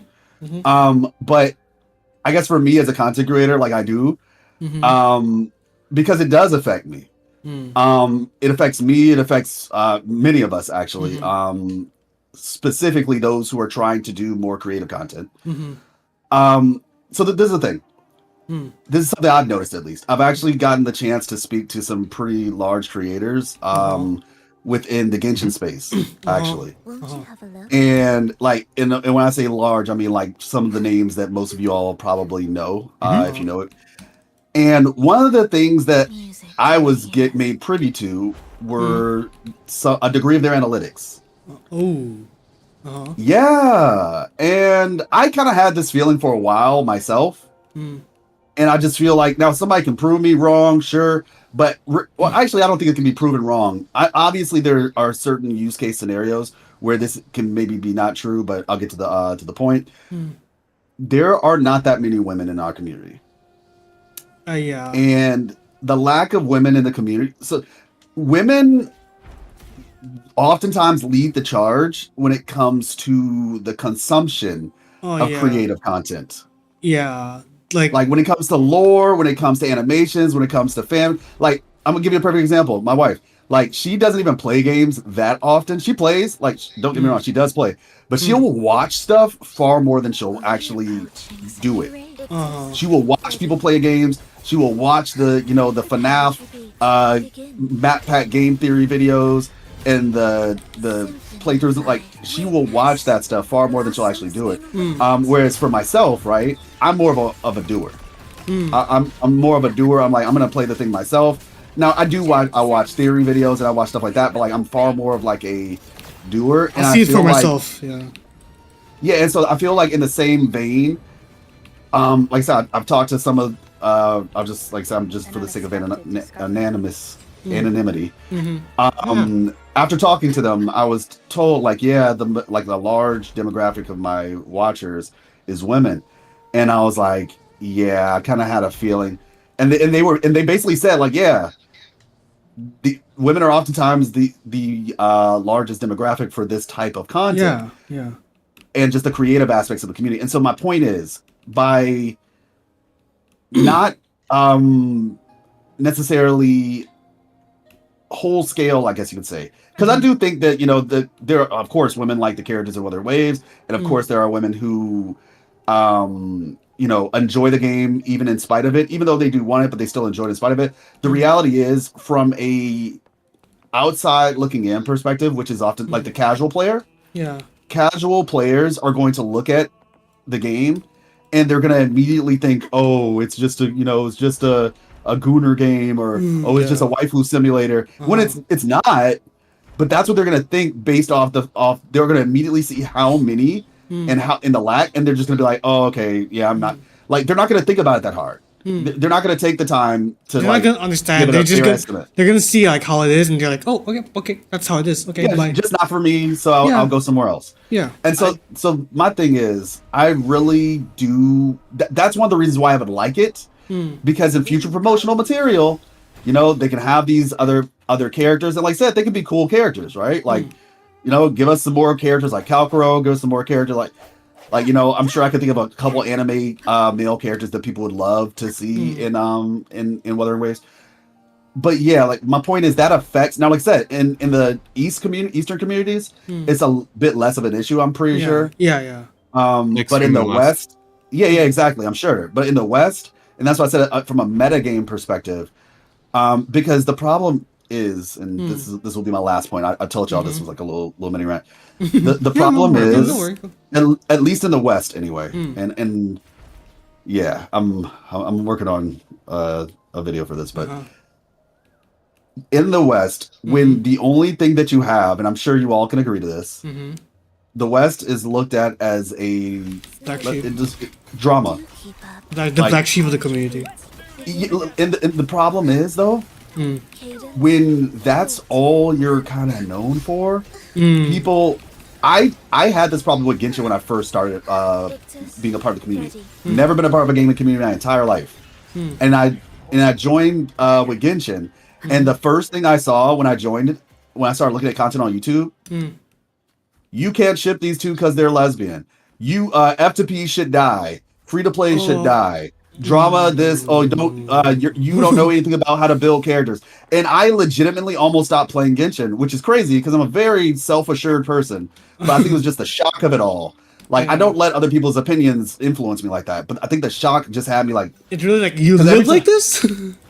Like, every time I played the game and I would see certain characters, I would think about those arguments. Every time I saw certain weapons, I would think about those arguments. And I was just like, wow, this is not, I don't like what this learning about this information did to my mental state. And so eventually I got over it. But the point is, in the same way with Wuthering Waves, if people come to the community, at least in the West, and all they see, majority that's dominating the algorithm, is drama, they're just going to be like similar to what I almost did until I found like lore videos and .exes. They're just going to be like, you know what, this just isn't for me, and I'm just going to go somewhere else. And what you end up with is, as soon as another game comes out, and all the drama stuff starts going to that game, you're left with a husk of a community. Oh yeah. Because everybody who might have wanted to see the creative stuff already left, ends up leaving. Yeah. And then all you're left with is the people who want to see the what is the word? It's drama, but it's the gladiator arena basically. Like, you know, they just want to see that. They're just watching they're like it's just watching infighting all the time. Like, that's all that's left. All the good people already left. Yeah, exactly. And so basically what you're left with, if you don't cultivate that aspect of things, in my opinion, when, like I said, whenever insert new game here comes out, you know, whether it's Ananta or whatever, when that happens, bro, like what are we gonna be left with? And like I said, I understand that doesn't affect certain people, but it does affect me, and not just me. It affects a lot of the other smaller creators. It's not within just the- about affecting less people or not less people or content creators or non-content creators, like which honestly, in my opinion, like it's can say it. It not affects the really. community say as it. well. That's It's what- not the it's- responsibility of anyone I to guess uh, it's not our to do responsibility. that. But what I struggle to see is how, for example, how having a majority male or majority female cast of characters has any bearing on fan content or on Yeah, okay, creative yeah. content. I don't think it has any bearing on it. Oh, bro, okay. It does. I'm just being so honest. You It Go, does. it's Yeah, fine, but it's fine, it's fine, it's fine. Go for You're it. pulling out some evil Psy bullshit to justify it, which is what, like, that's my issue with it. Because I do agree, it would be awesome if more people made fan content, but I don't think there is something inherently female about doing fan content, or there is something that is inherently male about liking a full female cast. Damn, there's a lot of full female cast games that are very Yes, I taken know. extremely how would it gate kept, you would say. I would argue that the right word is gate kept very carefully and not necessarily in a bad way.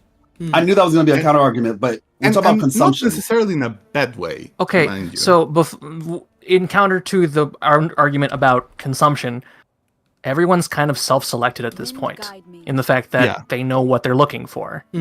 We're already a year and some change into the game. People will say, "Oh, I want lore content, therefore I'm going to spend time looking and asking around for lore creators." They've already self-selected. No, respectfully, no. And let me explain why. And I can do this really quickly. Yeah, that's fine. You are giving way too much agency, and this is going to sound messed up. It's actually going to sound messed up, Go but for you're giving far too much agency to consumers. That's not what they do at all. They actually, and I've seen it, and you've seen it probably as well. What they do is they say, "Oh man, it doesn't exist," and then they move to the east. They don't say, "Oh, I want lore content. I'm going to look for." The whole reason why YouTube changed their algorithm from search based to algorithm based, people just look at whatever is given to them. They don't actually take the initiative to search anymore. Yeah. It like I'm saying, like guides, sure, but when it comes to like creative content and stuff like that, they don't look not in large numbers. And I know this because I've seen it. I look at I've seen. So I'm gonna give you a perfect example. Okay. I saw two creators that Wuthering Waves sponsored recently. Outside of myself, how's it going, everybody? Shameless plug. That's fine. But no, seriously, two creators from Genshin. One was Meanslip and the other one was Ashikai. Huge names, like insanely huge names. You look in their comments, and they were just like, "Oh my gosh!" There were a bunch of people saying, "Oh my gosh, please cover Wuthering Waves. Please, there's no lore content creators in that game. Oh my gosh, we need you." Like, they don't think it exists. Yeah. Because the reality is, my paltry, 7K views or 6K views sometimes isn't really hitting the 100,000, 300,000, whatever views that people expect. Or for the Wuthering Waves community, it doesn't require that much. It probably requires more like 30 to 50 to 70 in that range. But the point is, that's what you would kind of need for them to actually see it and then believe it. But because we're not at that point yet, they just think, "Oh, it doesn't exist. All that exists here is this thing because this is what the algorithm is sending me." So that's the reason why the whole self-selected thing isn't really the case, because that's why I said they're getting filtered out. I don't think so. You're actually making his argument. The reason why people are watching what Ashikai does and go to her and go, "Oh, please cover Wuthering Waves," it's because of her prior work. It's not because they are desperate to have more Wuthering Waves. It's because, let's be honest, the Venn diagram with Genshin players and Wuthering Waves players is almost a circle. Yeah, I guess. So they will already naturally be on Ashikai's channel. Yeah. So when Really they see me also Ashikai makes covering it, let's go. Sorry, Well, go no, ahead. I'm talking about the comment. To say, if somebody says cover, it's like you didn't hear the second part. I was saying, I'm not trying to be rude, by the way. It's never. No, it's fine. it's It's fine, fine. it's It's fine. fine. They I literally can roll say, with the punch, even if you were going to be rude. Don't worry, I can roll with the punches. but, yeah, I just like to be represented accurately. That's all. Don't worry. I just want to be represented accurately. But Yeah. the point I'm saying is, like, that's just one case study. Like I said, I've seen it once again on Twitter. A lot of these viral, like Alfie, like this is the problem with this community. Alfie made a tweet, blew up, 180K views, right, or impressions. And the reason why is because it was marketed as drama. Now, it wasn't intentionally drama, but he was basically disagreeing. Like, and I've had some similar situations where if I do something where I just disagree with somebody to make them look like quote unquote dumb or whatever, like then it'll blow up. But if you just make a tweet about, hey, look at this lore thing right here, right? Now, obviously, we're not talking about Ancient. Ancient's an anomaly. His tweets just blow up. But Okay. generally speaking, if you want to get some traction, you almost have to market it like drama.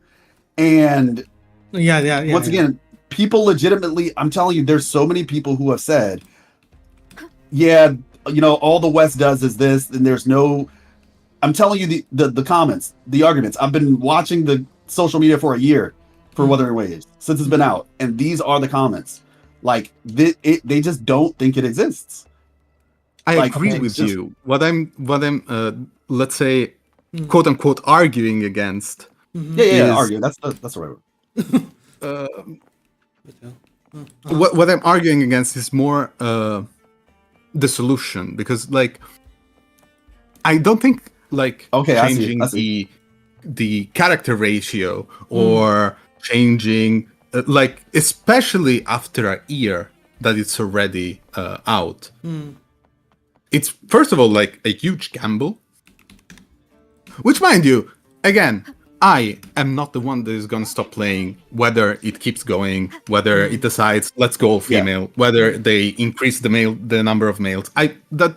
That's not why I play the game. Like, there are characters I absolutely love and adore, but that is besides the point, right? Like, I play the game because I like the game. That's why I'm playing it. Really? Otherwise, I can look at a pretty PNG without playing the game. And so, I like, don't- what I don't what think the gamble is what you think it is. So I Adding do one or two male characters isn't that big of a gamble. You can make them 4 stars for all that. Like, the solution isn't a hard solution to implement. No, what I'm saying is, like, I don't think that is a solution. I don't think it would change too much in the if you will content space, content space. Yeah, I do. I think perception equals reality for a lot of people.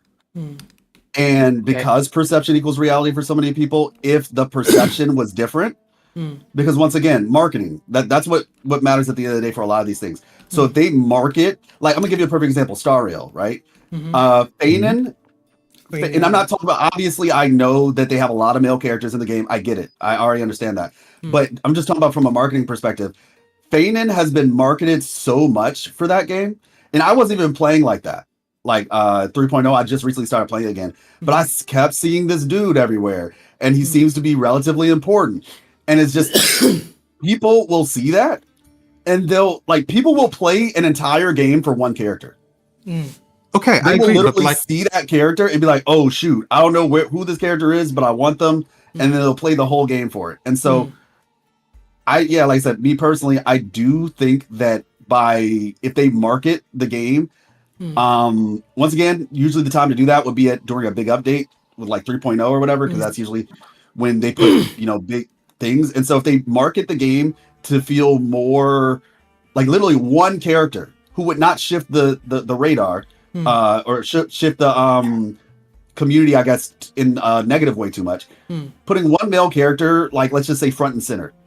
Maybe it's Kalkaro, I don't know, but I'm just saying putting one character like that front and center as kind of like let's call it a degree of assurance, so that when we get further in the story, hey, yeah, we're putting one extra male 5-star and one extra male 4-star, which we haven't gotten many 4 stars anyway.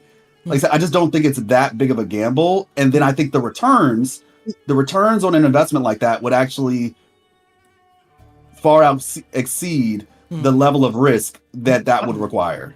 But what are the returns? Okay, Like, just a- I've like That I've is the thing.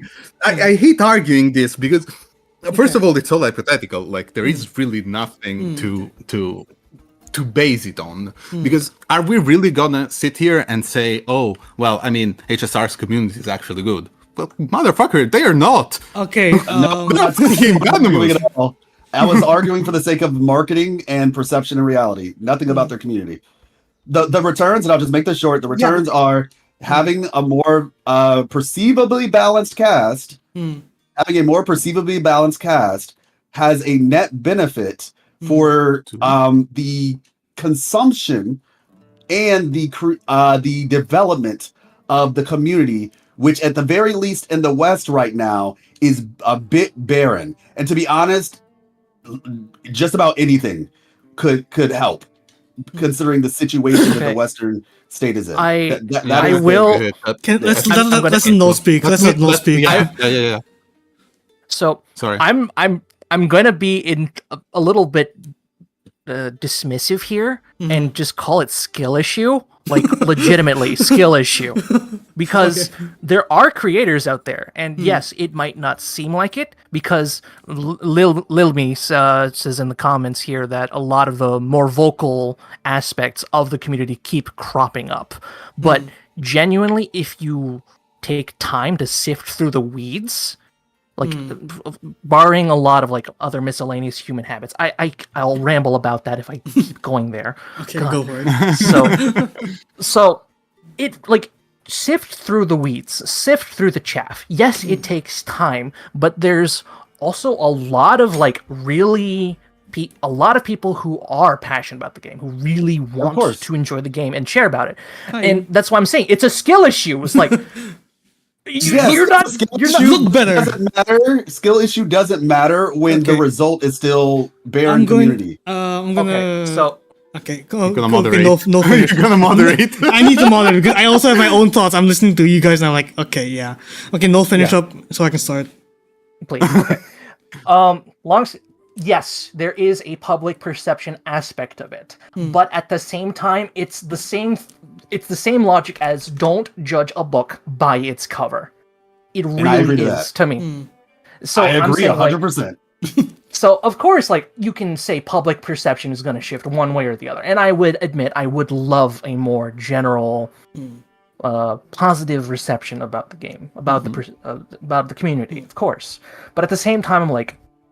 In a way, it's me saying it's you have your own agency. Find the content you want, support the content you want, and if it's not there, maybe consider adding it into a way that even if it is tiny, even if it is negligible in the grand scheme of it, it's something that you want in the community. You're echoing everything I've been talking about for the past year. All right, I agree to all of that because I'm gonna start talking now. Like, I mean, of course. Continue. Okay, wait, let not finish. Okay. So I will also put out, Abe makes a good point here. Sometimes the cover is something to judge on. Of course. First impressions do matter. And if it doesn't land, it doesn't land. And of course, you're going to be soured one way or the other. But at the same time, I think if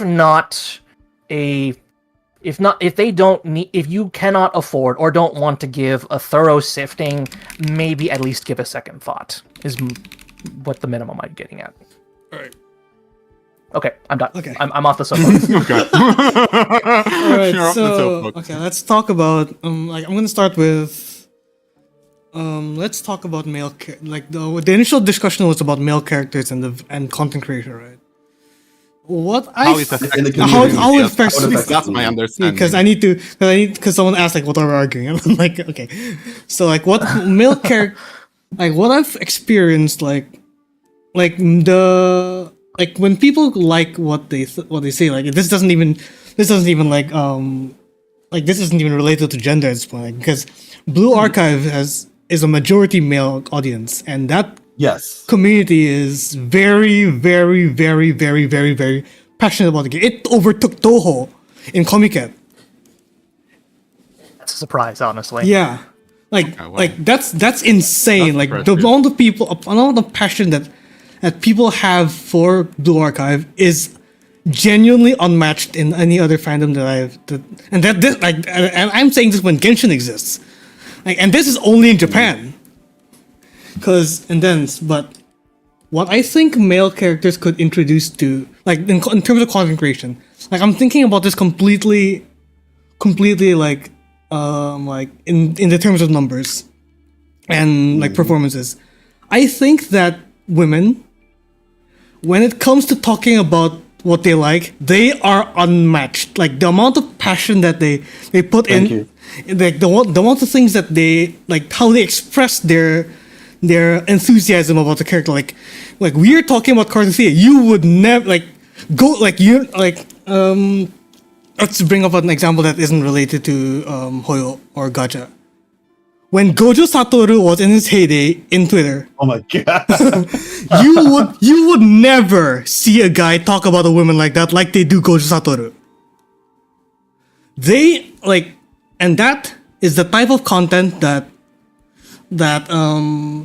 goes around on social media. Like you might not know about Jujutsu Kaisen, but you would not know about like Jujutsu Kaisen, like outside of its animation, but you will definitely know about Gojo Satoru. And that's what I think. Like when Kuro like decides to finally lock in and make male characters, which I hope that's what Qingyuan is. Like if they continue like to like feed into that audience, that passionate audience, then that would naturally get more eyes into Wuthering Waves. Like the important part isn't like what would benefit Wuthering Waves by making male characters. It's like what would happen after we get that audience in Wuthering Waves. Because at the moment, like as you had said previously, Wuthering Waves has a community problem, like especially in the West. There's like when you think about Wuthering Waves, like the general consensus, like the general metaverse, like what the cognitive, the base cognition of Wuthering Waves is not. This is a cool game with cool combat with cool lore. It's that game that picks fights with Genshin. That is what people think about Wuthering Waves is. Yeah, but that is like completely. The point I'm trying to pass across is not that putting a male character would hurt Kuro's sales. I don't give a fuck about Kuro's sales. I'm here to play a game. I absolutely don't care about Kuro's sales, whether they're good or bad. I'm not like an armchair board director for Kuro games, okay? That's Solon's problem. My problem is to enjoy the game. But which you can do, as you've said, regardless of whether they did or not, correct? Yeah. Okay. Because the thing is, what I am curious. Hold on. I'll let you finish. The thing is, what I'm trying to like pass across is not that it's not a gender cast issue. That like I don't think that is the problem. The problem with the community of Wuthering Waves is that it's the same exact community that shifts and like molds throughout the various big gachas. It's the I know what you're getting at. Community. But in order to combat that, you can't really do anything about that same exact community. But what you can do is because once again, so I cover a couple of different games, right? I cover Marvel Rivals, and even with Genshin, right? Even with Genshin, one of the differences with Genshin is that even though that same community exists across the big gachas, the difference is that there is a solid counterbalance to where that's not the taking up the entire algorithm. Because like legitimately, and I'm not going to say any names because I don't think that's a productive way of discussing this. But when a brand new channel, and I've seen this happen twice. When a brand new, because that's just how YouTube works. When a brand new channel starts looking at Wuthering Waves content, right? And they let's just say you look at my content, for example. You know what's going to happen shortly after that? They are going to get recommended drama content. because Yeah. YouTube doesn't discern between what's drama or what's creative, or it just says, "Oh, you like Wuthering Waves. Why don't you look at this content creator? They do Wuthering Waves, and they're actually the most liked in the Wuthering Waves community because they have the most views." And it happens every time. Like, for example, if Asmongold, I'll say his name because I think he's a neutral situation Yeah. here. Whenever Asmongold makes a video on Wuthering Waves, he literally dominates the algorithm. Like, everybody's going to see it because he has the numbers to push it. And so, as a result, the same happens for anybody, whether good or bad, positive or negative, whatever. And so, that's kind of what is happening here. Whereas, yeah, that community might be prevalent amongst, it's but if there's a counterbalance, which in Genshin's case there is, because you have these giant channels like Toronto and Does like Toronto still make Ashkai, Genshin content? Measliff. I don't know, but I'm just saying at the time. Oh yeah. Braxophone, what have you. Like, because these giant other people who have numbers behind them are able to be a counterbalance. And so that's my thing. I'm trying to bolster the counterbalance. And But they were at each other's throats. what are you talking about? Who? Like Toronto, Atsu, and so on. They were at each other's throats That was every time way they break later it in than the this. news. That's very- They are actually after each other. That's very That old was drama, wasn't so- it? That's very that's old. so Like lo- 2 years ago. Like, Yeah, but okay, I'm thing is, talking what about you're the saying, it's peak not an of issue Genshin. with the game, it's an So, issue with the hold on. Oh my content. gosh, bro. Time out. Let's You're strawmanning so let's- hard right now. Guys, let's streamline it back a little bit. Pull it back. Okay, yeah, we back. need to chill. We need to chill. Let's chill for a while. I'm not Okay. strawmanning. I'm trying to are, follow because I your gave you- point. I gave you Measliff. I gave you Ashikai. I gave you Braxophone. I can give you so many other characters. The Jonathan, Doro. Like, there's so many. You can't just use that one example to dismiss the argument. Like, there's so many other counterbalance. The point is, there's a counterbalance. Whether you want to agree that certain people are a part of the counterbalance or not, sure. I agree. But They there are is a huge counterbalance. channels. And so as a result, all I'm saying is that having a counterbalance, because you can't get rid of the bad stuff, you just can't. So having a counterbalance is what is a reasonable, a realistic, and proven solution to improve communities. And so my argument is that by adding these types of characters, it is one way to bolster a different audience that will be more interested, because like I said, my whole point is about consumerism, that will consume more creative and positive content. Now, yes, there are some negatives that come along with those type of fan bases. Of course, absolutely. definitely. But I believe that there are more positives than negatives. And we already have so much negativity already that realistically speaking, adding more negativity isn't going to really tip the scales that much, but adding more positivity absolutely could. I will add that I think Wuwa is still young. We say it's been around for a year. Yes, it's pretty old in that standard. Sure. Boomer status. Officially boomer status. It's not GBF FGO status boomer. We're not cooking that deep yet. The reason I bring this up is like, yes, we do have an outstanding problem right now, but at the same time, we're still in a growth period. Where we're establishing footing. Like, yes, the thing is, drama as a concept has been going on since the fucking Stone Ages, and it's going to keep going on. And I'm not saying it to like dismiss your concerns or anything, but it just is, and this is just perpetuating from a previous situation that is just constantly boiled over. They're basically making a stew from 3 different boiling pots, and instead of emptying the broth out, they keep pouring it into the next pot over, and everything just keeps boiling over. So my opinion on the matter is we just have to let it chill, and we have stuff that is gonna sift out the chaff, like most of 2.0 for so far, to bring it back to Wuwa a little bit more centrally. Yeah, because like 2.0, 2.1 to an extent, 2.2, 2.3 debatable sometimes, and then 2.4 yes for sure, 2.5 definitely. So a lot of it comes down to I'm a broken record at this point. We just gotta chill. That's what we all are at this point. Yeah. I mean, it's okay. because- My only point, I think we are at the bedrock, so this is the last thing I'll say on the matter. I think it's more like interesting rather than Kuro trying to social engineer their fan base, which I think it's Yeah. an exercise in futility. It's people following more their passion. Do you like make content on set characters and stuff like that? Do you like be what you want to see instead of like, you know, just engaging with the horrible part of Twitter that everyone dislikes, but that won't go away, no matter how much you try to social engineer it away. Yeah. That's yeah, what I I never think. said that. Just so Like, clear, I admitted that. No, you have you are saying that they should social engineer their fan base, and that's what No. I'm adding talking male about. I never characters said it will wasn't going to go away. create. I never said Yeah. it was going to like. Oh, I yeah. admitted- No, I admitted absolutely. it's not going to go away. Yeah. No, I I think- agree. I'm not saying that you said they would go Someone. away.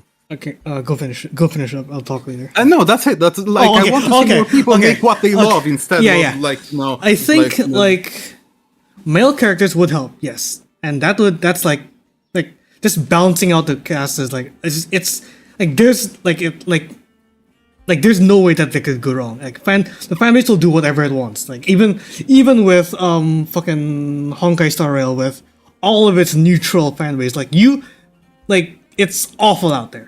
What Kuro can do, and we've seen this in 2.5. When 2.5 came out, like the comments said it. When 2.5 came out, Wuthering Waves Twitter has never been more focused as a community than then. Like in day 1 and 2, like for the first week, Wuthering Waves has never been more of an actual community talking about the game than it has been on those days. And what Kuro could do is keep riding the momentum, give people something to talk about. If give something people with a solid Yeah. narrative. And literally just be good, and that's all Kuro Yeah, has to exactly. do. That's literally all Kuro has to do, and like that's what they can do. What Kuro is doing, like they need to give people the opportunity to express what they like about the game. That could be through good story, through a balanced cast, through Gooner content. Honestly, genuinely, whatever. Anything that will help what Kuro puts out of the kitchen and feeds to their customers, then people will talk about it if it's good. And that I think Kuro is on they're on the upward trend. Like they know what they want to make. They know how to make it good. Like we have seen the 2.4 story. Now, wait, was it 2.4? Yeah, we've seen what the 2.4 story has done. Like the Lupa story. That shit was genuinely gripping. We had people talking about it. Like constantly, and that's like peak. And then 2.5 happened, and Phrolova happened. And that's like people are like the problem is previously pre 2.0, 2.x, people did not have a reason to talk about Wuthering Waves. Like even if in our heart of hearts that we know that Wuthering Waves is a good game, has good lore, has good combat, whatever. Not enough people are given the internal reason to talk about Wuthering Waves like that, except for a few select people like you, like Live, like me, like for some reason I blew up, like whatever, like because if people like you can tell when people make content because they like it, like when people make content just to chase trends, you can immediately tell. Like I don't know how, but maybe it's just a human intuition thing. Like people can instantly tell when people are making content that they love. So what Kuro has to do is enable that passion. That could be through good story. That could be through more males, more females, honestly, whatever. And yeah, that's basically it. It's social engineering to an extent because that's all it is. Like a market, like you need to give people. You need to influence people. Influence that word. You need to influence people to do stuff on their own rather than trying to force it. Because when people are forced to make content, we get shit like, remember when Genshin first came out and they fucking sponsored they sponsored they sponsored XQC of all people to play Genshin. That guy could not maintain a thought for more than 30 minutes. But this is you're kind of proving my point because that I know that, and not even just him. Like I said, as somebody who's got some degree of inside information, like Genshin, when we talk about like social engineering a fan base, everybody does that. Like literally every like we can like as much on your as definition of it, as little as dirty as it sounds. That really is the core of how to make a community. You need to coach them into doing it. You have to push it in a direction by creating opportunity. Exactly. That's exactly it. Because the reality is, yes, people have to make their own decision, but you create opportunity. You put things in spot and then see how people react to it. Literally, that's how it works. And like, so let's bring up Genshin was in their heyday. Yeah, okay, continue. When Genshin was in their heyday, sorry, no. They were sponsoring everybody out the wazoo. Like they tried to get as many sponsors as they possibly could, as many different content creators to appeal to as many different fan bases as they possibly could. And they put a wide net out there, hoping that they could get some people in. And so all I'm saying is, I'm not saying it'll fix the entirety of the situation, but this is a net that I think would benefit them to put out. That's the entirety of my argument. I would like to pose the idea, instead of like social engineering, it's presenting as ancient. I can call it that, by the way. I was just more so saying, regardless of how you want to describe it. Right. But the point I want to make is, though, that I think ancient is right in that they're not. It's social engineering, yes, but the intent and the method about it is player driven. That's what's here. And organic, yes. Because, for example, you could I find it kind of fun. Like, as we're having this discussion, I can't stop thinking of the meme where the dude is just pouring cat food out for the cats, and it's just staring in disbelief. Yeah. Yeah. So, but instead of just this deluge of just food, it's like top grade caviar, salmon that they can just touch the package, it just magically opens, and just like they can have it if they want, but they're not forced to take it. And I think that's probably I'm not saying that this is what's Koro doing exactly, but I think that's their intent, where they let the players engage with the content as much or as little as they want. And but the content has to be there first, and that's the thing. And I think that's part of where the stumbling block happened. 1.0, 1.1, 1.2, 1.3, 1.4, they had something, but it's more like the portions were like the size of, like, I don't know, a dime. Yeah, and the thing about it is, too, when it comes to like content, because like I said, these are two different issues here. There's content, and then there's what's it called? The actual consumers. Which, like, we can talk all day. Like, yes, there are a enormous amount of content that is positive and that is creative. It exists. It's out there. The issue is people are not, like, the amount of times that I get the comment, "Oh my gosh, I finally found you," and I was like, "Huh?" They're like, "I've been looking for a channel like yours for forever." Like, the amount of times I've gotten that comment is like insane. And the reason why I'm bringing it up is because the thing is, people are not, however you want to look at this, people have to be conditioned right now. At this day and age, people have to be conditioned for a certain type of thing. And so the conditioning currently has been in that, like I said, in that negative direction. People are conditioned. This is why the stereotype for the West exists. It's literally why it exists. Because they've been conditioned to believe that this is what the West is. So in the reverse, they need to be deconditioned, I guess, and then reconditioned to think, oh yeah, there is this type of content in this community.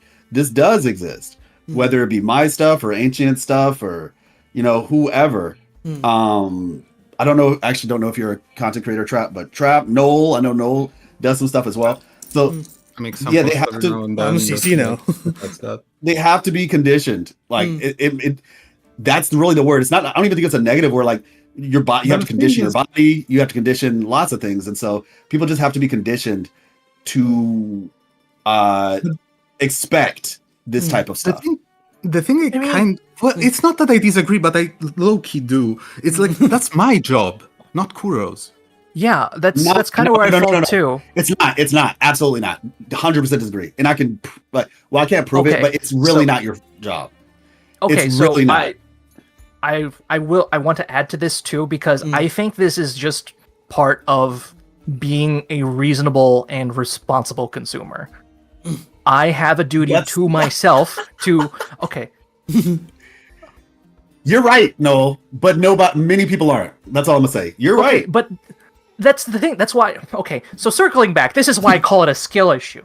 Because this is entirely something that is on your own hands. You 99% of consumers have skill issue.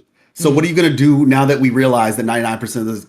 Literally, I can't tell you how many times, like, throughout my journey of being a content creator, I have talked to so many different people, seen people, and they all will tell you the same thing. It is not the content creator's job to get people interested. It's the game show. Their job is to... It's the game's job. Like, I can't market your game for you. This is the Punishing Gray Ravens problem. This has been PGR's problem the entire time. Like, PGR is a great game, but they're the ones who have to, market their game. And I know that might be a soft, like a issue, for some people. But I literally am tashed. I can just name a bunch of content creators, by the way, regardless of how you feel about them. But all of these giant creators will tell you the exact same thing. They're just like, I can't market your game for you. Now, I can help bolster and, cultivate, but you're the one who has to do that part. And so that's why it's like most people will look at, insert small indie game here and just be like, look, you all's job is to get the attention. And then once you bring it, it's kind of like a thumbnail and a title, right? The company does the thumbnail. The content creator is kind of like the title. Like, all right, we got your attention. Now look. And so, wait, but hold on. What I'm saying is that it's not Kuro's job to make people interested in my post. It's Kuro's job to make people interested in Wuthering Waves, but if people are interested 100%. in Wuthering Waves because they like the gameplay more and they don't give a shit that I can give you all the reference to ancient Rome and to what fucking Augusta and you are. Yes. Like, it doesn't matter if, like, Kuro puts them there and they are there and everyone sees them, but it's my job to make that post interesting, not Kuro's. Well, so let me... So and if the community doesn't care, it's not Kuro's fault, it's my fault. Okay, so how do you... So, yeah, sure, but... Actually, like I said, I disagree with that, but the reason why is because how exactly... So, Kuro... How does Kuro get people engaged? I think you can't just say it's their job to get people engaged with the game because the game is multifaceted, right? So it's Kuro's job to get people. Can you rephrase that, please? Because like I'm not sure I'm getting what you mean. I got you. So what I'm saying is because the game is multifaceted. Okay. Kuro's job, yes, is to get people interested in the game, but the question is, well, how do they do that exactly? The way they do that, because the game is multifaceted, they do targeted marketing where they will market, okay, look how cute Cardathea is, right? Or look how attractive Contarella is. Zani is. Yeah, Zani. So it's targeted marketing. So when they want to show off their combat, they'll show off like, oh, this is why it's called a combat trailer. They're not just showing off the game as a whole. They're showing off this particular aspect. Because what they're doing is they are trying to attract somebody who would be interested in this aspect of their game. And so what you're referring to, right, being more so like in the story element, their job is to say, hey, look, we also have a really engaging story. Here you go, guys. And then after they presented the story, then the content creator's job is to take that further, where it's, all right, now let's have discourse about the story. But if nobody's actually attracted to the story, that's not the content creator's job to say, oh, guys, trust me, the story's good. Now let's talk about it. Because that's the second part. That's the talk about it aspect is the second part. The first part is the attraction to the story itself.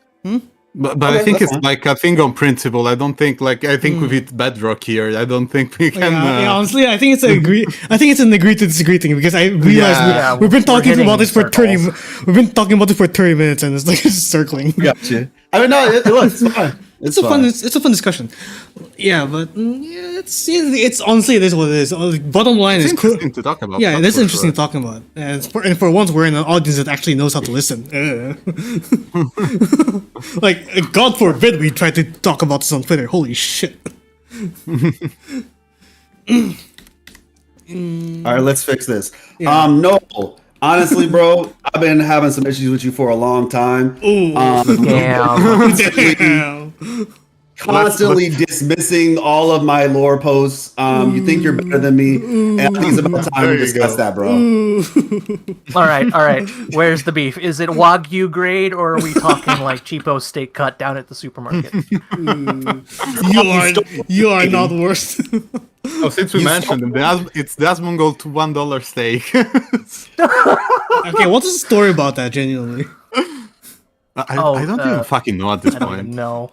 like I just heard about it. I was like, what? Like that sounds like an MMORPG item. $1 steak. What the fuck what does that mean? If I understand the Asmund lore correctly, long story short, he makes his steak for like $1. That's like very good for the price or something like that. Yeah, and probably That's does not look very appealing. Not gonna lie, if you Very ate that, likely. not gonna lie, if you ate that $1, they're gonna be paying a lot more dollars in the hospital. Maybe. I don't know. Okay, what else is there to talk about that isn't gender? We got a little bit sidetracked. Yeah, a little. It's a 30-minute tiny- site. yeah, It's a it's a- 30 Stream minute. of consciousness does its magic whenever we least expect it. Okay, let's look at this the fucking notepad. We already talked Okay, about. Phrolova versus Rover. Okay, all right. We're supposed to talk about. That is right. also a little bit.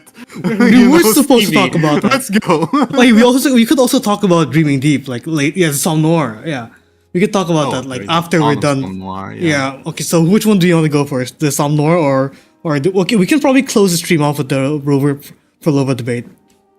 Because like let's be real, it's getting pretty late, and we need to start wrapping it up soon. But yeah, okay, let's talk about Dreaming Deep. Like, what was everyone's experience with Theater 6? Because I'm not counting Theater 5 because it's genuinely, Wait, isn't Theater? Wait, Theater 5 is the Zani one. am I counting? Isn't that Theater 4? Yeah, that was Theater 4. What? Aren't there 5 theaters? Wait, what happened there to? Okay, one like there's the Jinzhou. Oh my god, there's the think there are 5, Jinzhou no? one. 1, 2, 3, 4. Fuck, did I label it wrong on my Twitter then? It's so over. Damn, we're Okay. not meeting the Oh country my delegations. god, am I washed? Oh GG, no, Nori. Ian Gacha. Ian Gacha hits again. Oh no. Reading comprehension devil strikes. Damn. No, but anyway, yeah, Theater 5. Like, Yeah. we all know what you're talking about. Okay, whatever. Yeah, the Theater 5. What do we think about D? Like the entire content of the murder mystery is like, it's honestly like, it's good, it's whatever. But the real meat is like figuring out who Yeah. the hell this lady is. Like, what do we think? What So- do we think about that? There are many. Like, she has a nice could hat. be. She does She have has a a good nice ad. hat. She has a really nice hat, yeah. Really nice hat. It reminds me of my own. You have one? You have one of those? Right? True. If you look at my detective life, you'll know why. Yeah, You yeah. have a detective life? Wait. Have you I not need to- watched my videos at all? None of them? Not one? Oh, that thumbnail. Oh, okay, got it. Never mind. Okay, You got bro, the detective hat. bro, I'm washed. It's so fucking over. bro. Damn. That's it. You're done. At this point, you're done. I'm washed. I should just deactivate my No, Twitter. Okay, continue. Talking about the, I think the idea of Theater 5 was very fun. Aside from the gameplay aspects, I was with- gonna say, the game mode was Yeah, the game. they tried could be to better. salvage the salvageable with the update, but it was, it wasn't The best part about the greatest implementation was Rover of locking this in. kind of gameplay. Yeah, it was not the best implementation, but it's okay. They tried to do what they could to. The one thing that the one save good it. thing that came out of it was letting us experience triple Rover again, like in some way. Like Oh we- yeah, that That was was great. cool. Yeah. That was really cool. Yeah, that was That was a great. very, very good addition. But going back to D and to the Some Noir layer, to the Dreaming Deep layer, the setup is really interesting. I haven't finished every single ending yet. Yeah, me neither. You guys, you can go. Wait, you can't. But from my understanding, so D, or at least I don't want to really shoot a shot that D is the actual Trenodian yet. Maybe we'll get there. But the Trenodian that like sleeps in slumbers In some noir. sorry, Yeah. in It's- Some Noir. Yeah, It's from another civilization. Yeah. From my understanding, right? that's basically how like, it is. when they say from another civilization, what is not super clear to me, because like even Phrolova calls Ostina a civilization, and either she came back with souvenirs or Ostina was in Septimont, because like everyone is using Septimont iPads instead of like Raguna iPads or Jinjo iPads. Yeah. It's definitely in Septimont. I would say. Sorry, I'll let you finish. My bad. No, go ahead. You would say? So I would say a lot of people have a lot of theories, but they're all wrong because my theory is the best. No, Them okay. fighting words. I'm right here. Dave? no. So I talked with Alfie about this actually. Shout out to Alfie. He's not here. Yeah, he's busy. Rest in Rest in peace. rest in whatever he's doing. but yeah, so basically we kind of came to this conclusion, I guess you could say, or theory, that it's likely that Phrolova's people or whatever are from the Age of 1,000 Isles, before Renacita was like fully Formed. established. Established. Yeah. And so that's why the names are so Unique. unique. Yeah, because they're just from somewhere else, basically. Yeah. They're still holding on to those types The of names. previous. Yeah. Because like look at Triss. The name Triss is kind of even depending on how far you want to go with it. But so yeah, point is they were likely from the Age of 1,000 Isles, so that's why the names were like that. But in terms of their location, yeah, very much looked like In architecture. what used to be what was previously what is now Septimont. Yeah, before immigration.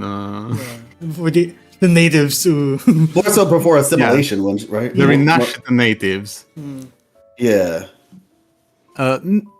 But like where I wanted to go with that was like, since Phrolova calls her own civilization, right? I am not sure if the Dreaming Deep Trenodian civilization is from like another place, not from Sultry, or maybe like, because it can't be before the Lament, Yeah, because like if we're going to would be no assume that Trenodian. if we're going to assume that all of the poster stories are from the old world, then I'm going to assume that like the reason why I think it's these are an offshoot from the Trenodian of the past is because like a lot of the poster stories talk about how this previous civilization, like the moon, especially the moon poster, like they are very explicitly saying that this is it. This is the final endgame. We need to do something. Like we can't do anything anymore. Like everything we know is already gone. We can do this one thing, and that's all the time that we have, and that is the moon. That's why I think that, like, the term civilization is a bit broad because, like, we have like each major nation like Huanglong, Renacita, New Federation. They all likely, from Shorekeeper's description, they have their own Trenodian. And I'm assuming that this Trenodian from the previous civilization is the last surviving nation. And that is that Trenodian. It's not that the world is completely crumbled or anything, no. It's that Trenodian belongs to the last city of like our like let's for convenience sake, let's call it the previous generation. Mm-hmm. Like it's like it's not Thenodian of the previous generation. yeah like I The know actual big bad. the actual like So I think there's something that kind of confuses me okay, go for it. about this whole thing. The nature of the global reset, because how the heck are humans still a thing if everybody died? Yeah, because like I get it. I think So that's why, for me at least, I was thinking like one of like maybe the last like big civilization, but then there's like some scattered remnants around that maybe that because they're resonators, and so as a result, those resonators were able to survive, or had to potentially be resonator, whatever. Yeah, it's the paradox of like if everyone's dead, how did a new civilization come up? Because the idea that humanity was able to pop up every single time a lament hit Solaris is like a bit like admittedly a little like. Yeah, so there's like some survivors. There has to be some there. survivor. Then it calls into question like what counts as a civilization? Like how many people has to like group together before a civilized like before humanity can effectively restart? Like I can. Continue. So I if we want to be absolutely technical, civilization exists as long as one person exists and remembers. Yeah, that's the thing. Good job, Rover. So. Good job, Rover. So, in this regard, you can argue that Tethys is right in saying civilization is preserved as long as someone survives, because that is true that's in a very strict sense. Yeah.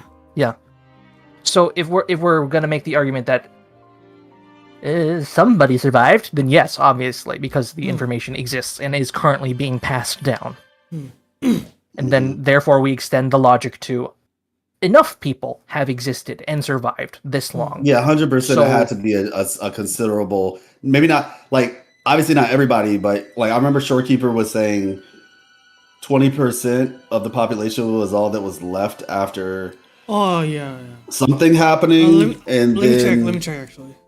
You guys can continue talking. You guys can continue talking. Yeah, it's like there has to be enough that certain skills can be. Obviously, we know hundreds of years.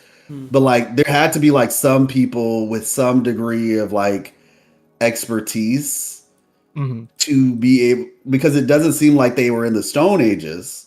They were in survival mode, but they weren't necessarily in the Stone Ages when they had to reset, it seems. And so like there had to be like, but I'd say that the one with that Thenodian in particular, it was definitely in a situation where like that civilization probably did go bye-bye. Well, not even probably. They basically said they did.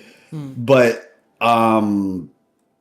it's likely that there were probably like some scattered remnants. Still. If anything, though, we do know the Somme Noir is a giant information repository, and we can make the we can make the argument that any surviving frequencies or memories in there are sufficient enough to sustain a Thenodian. Yeah, because we want to stretch the definition. Yeah. Like the end, like by the time like everyone's ended, like everyone's died, the Ebony and Ivory was like, okay, we need to store what was left of the civilization into the Somme Noir, and that in turn attracted the Thenodian and who entered the Somme Noir, which is the entire reason why they had to seal it in the first place. Yeah. So I think we are sure that this is Solaris, that this civilization was on Solaris.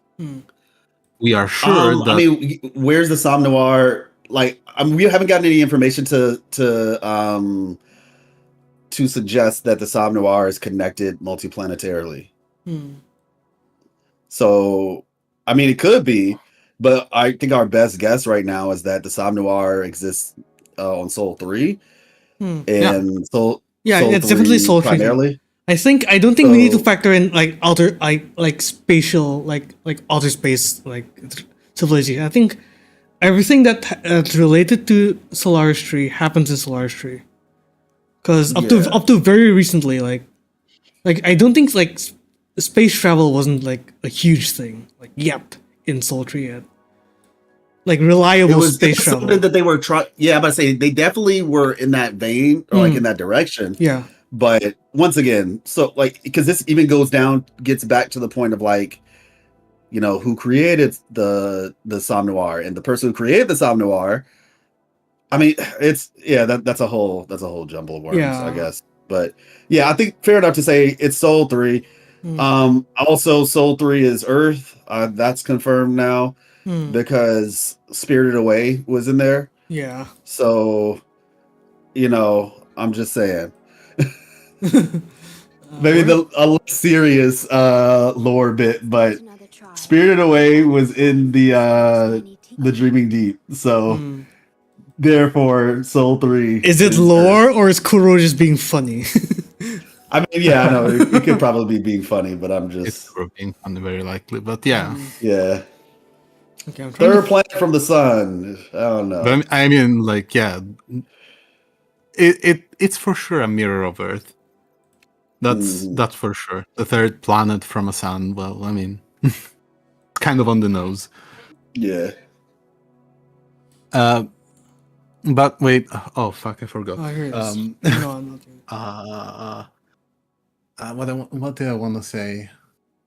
Oh yeah, because like, do we remember if this civilization achieved actually interstellar travel? Honestly, if they're able to launch a moon into space, I think they should be able to. Like, on some level, they have space travel. Like, I don't think Shorekeeper said they hit the stars. She literally said. Yeah, like Grishu was very close to achieving space travel. Oh, close! I thought she said they did it. No. I think what Shorekeeper specifically said. I'm in the thing right now. I think what she specific info board blah blah blah modulation Encore. Okay. The port city of Grishu, it once embodied the metropolitan dream. Confidence and ambition fueled its growth, pushing the entire world forward. People sailed every sea, explored every land. Everyone had food and shelter, living in peace. Their spirits were high, optimism was tall as skyscrapers. A bright future was surely inevitable, or so they thought. And then humanity's aspirations soared beyond the stars, searching for the edge of the universe itself. It was. Yeah, that's what I'm saying. It was right. It was searching for the edge of the universe. Yeah. That means to me that you are already in space. Yeah. Which leads to, I think. That sounds like a Type 1 civilization kind of deal. See those brightly lit buildings. And just for clarity, based on those words, that tells me that they, and I don't know what Type 1 means, but incapable of interstellar travel. Oh, okay, gotcha. Yeah, exactly. Like, and are we in agreement that this was not the first group that settled on Soul 3? No. Yeah. But because otherwise, essentially, this sounds like there are, you know, a newer civilization, right? Not the first one, a newer one who is trying to learn about space, not the one that came from space. No, yeah. Yeah, okay, just making sure. Like, these guys are studying space, like on hopes on finding, because the previous civilization's idea of the moon was so that people would look up and realize, we need to go. Like, what is that? It's to inspire curiosity, so that people have an incentive to go up there. Not that I'm not. Remind me one thing about the moon, moon stuff, because I don't remember. There was no moon originally, or honestly, from the way that they described it, they were like, we need to leave something. We need to leave something behind. And that thing was, they described it as a satellite that would roam around, that would orbit Solar's-Tree. They made it a specific size that, if you looked at it from the ground, it would be the same size as the sun. And then when they were deliberating on a name, that's when the name the moon came up. So based on how they were talking about it, I can't really think of any other reason other than a moon really didn't exist back then. Yeah. Which is insane to think about. Also, another interesting thing too that I noticed, because I think about it from the perspective of what's reasonable to assume. Phrolova, back in the Age of 1,000 Isles, the moon was still intact. Oh yeah. Because otherwise, she wouldn't know what it looked like. Yeah. Like no human being reasonably should know what the moon looks like If it unless never they were exists. alive. When Well, it not was just, no, no. Well, I'm talking about before it was distorted, because currently it's just a distorted The moon image is a mess, from yeah. waveform phenomenon. So why does Phrolova know what it looks like? Yeah, Because in 'cause- her ultimate and her idol animation, you can see a fully formed moon. So my thought process on that is, in the Age of 1,000 Isles, the moon hadn't been tripping to the same degree that it is now. Also, kind of like to hear Trev's thought on yeah. the Dream Yeah. Deep. Oh yeah, look at it. Yeah, that's our moon, I think. Like if you're looking at it, that's definitely like I'm no lunar expert, but I know what a moon looks like. And I know my moon when I No, see I mean it. like the textures of the moon, like there's a very like the way it's textured is very specific to like the moon. It's a fucking moon. Yeah. Okay, continue. Sorry.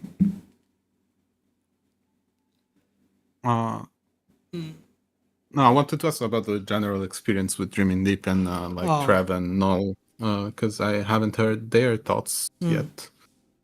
Also, I think okay, good. Yeah. Oh, Has anyone wait, where finished? is that? What is? Oh yeah, it's in the Fool's Troop hideout. Those what? are like moon phases. What is? What are you looking at? No, here? those are actually wait. What are you looking at? Yeah, Here? let's Well, I pull, think, can we pull the image up for the stream? That's Oh, huge. It's Ooh, in what chat. is this? That's actually I think- huge, bro. Where is this? Where is this? Where is this? See, this In is the why I full said strip Brent. above the, Brent he's smart, man. Oh, the Go what? to Oh, the full Elysium. troop hideout. Yeah. Yeah. Yeah. Can we pull that Brent up is for chat or for the legitimately stream? one of the Yeah, I'm smartest people. I'm gonna go look at. I'm just gonna go there directly. Go in game, yeah. Okay, that works too. Yeah. Cool. Like I've been saying it for a while. Brent is like one of the smartest people. Brand's is a lot and more. Brand's a lot more aware than he lets on. Yeah, he fits the archetypical The full archetype. the crouching dumbass, hidden badass, or something like that. Crouching back. Okay. I, Because the thing is, like I always talk about this, and people might, depending on how you want to it's- interpret it. Further up, ancient up there. on the ceiling, Left. Left. all the way up. When we first got to Oh, Renacida, I think Tiger. Tiger. Cool. yeah. You good, man? Yeah, when we first got to Renacida, the fact that Brant Oh, here. basically tells us that the what is it called? He basically told us that the Sentinel was no longer here. Yeah. Like as soon as we got to Renacida, he's like, though divine guidance be lost. He knew that the Sentinel wasn't speaking to the Order. Like whoever. Day one. Yeah, he knew. Like whoever was whoever Rencito was praying to, he knows that it's not Imperator. Yeah. So yeah, Brand is insane. Yeah. Not to mention he's literally had Hecate on the Fool's Troop banner. Like we don't really talk about that much, but Hecate's literally on the stage, pointing at Frederico, I believe, because I think he does have a mask on. Yeah. So it's just like Yeah, it's the Caspian coronation. Yeah. it's just like, wait a second. And could you actually explain that to me, the Thespian coronation? Because I've heard, but I don't really.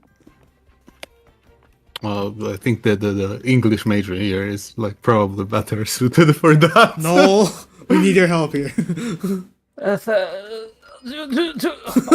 so so what do you want me to tell you specifically? What is the Thespian coronation? What is that? I've heard about it, but I don't know enough. Thespian coronation refers to the what's the phrase? It's basically the events that you reenact by fighting Hecate.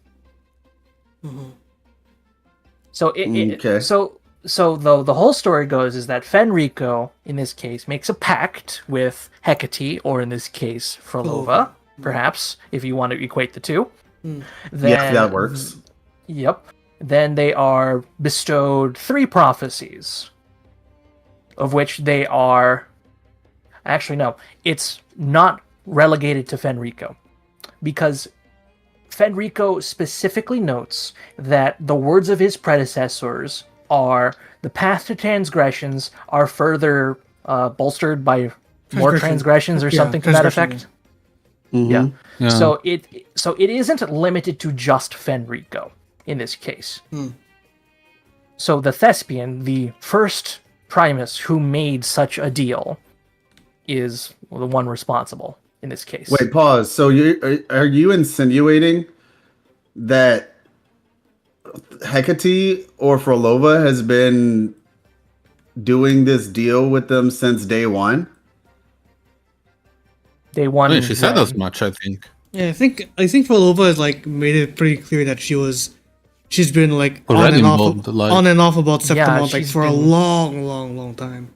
Yeah, but like when she went to flashback that we Divinity. got- Yeah, so when she said, okay, yeah, I know that, but at least from my perspective, it seemed at that point that she was just like, hey, I'll do some, I'll be a choir director or whatever for you. Because the flashback that we got was before 2.0, like fresh. Because he was like, yeah, I got some people on this list. They're coming. She sees the list. She's like, okay, cool.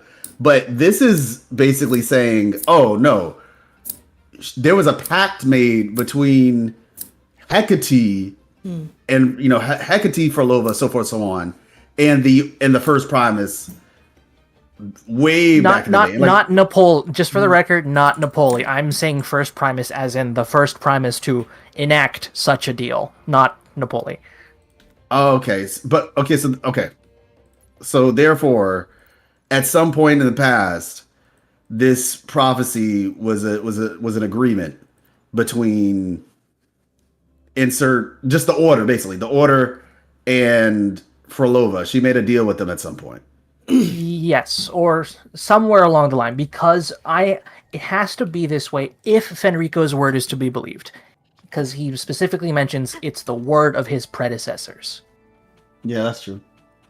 Okay, interesting. Or they're just babbling and they did something else and only he made the deal with Phrolova. You could take it a few different ways. There might even be like multiple, like kind of the same deal, but at different points in time. Yeah. Well, we do know the Threnodian went looking for. She looked at Divinity for help with their Lost Beyond, right? But instead, what happened is that the followers and I think it's the Order. I'm pretty confident it's the Order. Decided to like use her, and instead of like helping her revive her village, they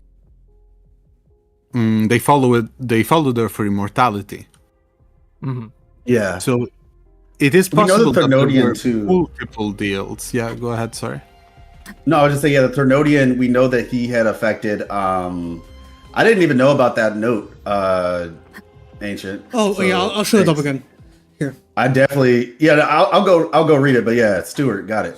But yeah, basically, we know the Threnodian was whispering. Contarella told us Threnodian was whispering to Napoleon II, and so there were definitely those words being the words of his predecessors.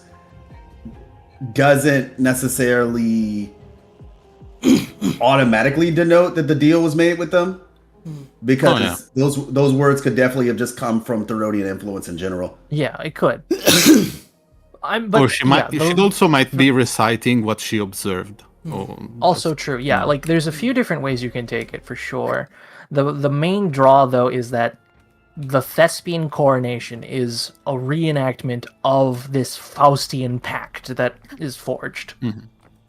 And it just so happens this time, at least the interpretation is that it's between Phrolova and Fenrico. Got it. In this specific instance. Cool. Yeah, that is the Thespian coronation. Dang, I need to read all those. Yeah, it's all in here. I'll mark it for you. I'll mark it for you later on DMs. And honestly, you editor can asks, you do can we just- know something about... Sorry. do go we, on. no, I'm just saying I'm gonna mark it. I'm just gonna mark all the documents so you wanted earlier. No. Back to the. Did we know I don't something if about these the are moon laureate brothers phases talking? or no? They're not moon phases. That's for sure. One looks like a moon, but it's kind of too big to be one. Yeah, because It the moon is- is supposed to be But it looks like like, the planets, right? It looks like a solar Mhm. system sort of situation. Yeah. It has the Yeah, I star think map it's- look on it. Sorry, Trev, go on. I think it's actually the solar system in universe. But there is like the number of planets is not the same. If you try to count it, there's like 1 or 2 planets less than the actual solar system. Mm-hmm. And Oh, if you great. go by reference from the real one, then Soul 3 would be the one in the middle of the circle. But like, Wait. because we're in a podcast, you just try to put in the picture on the screen or something. Because the viewers might don't know what I'm talking about because I'm looking at the photo in Discord. Hold on. I need to. Yeah, Ancient, I think he was asking if he can put it on the screen. Oh, okay, Yeah. I'll put it on the screen. Give me a second. Yeah, I'm just like, what planet got a hole punched in it? Yeah, exactly. Yeah, it's invisible. Oh, Save image. Downloads.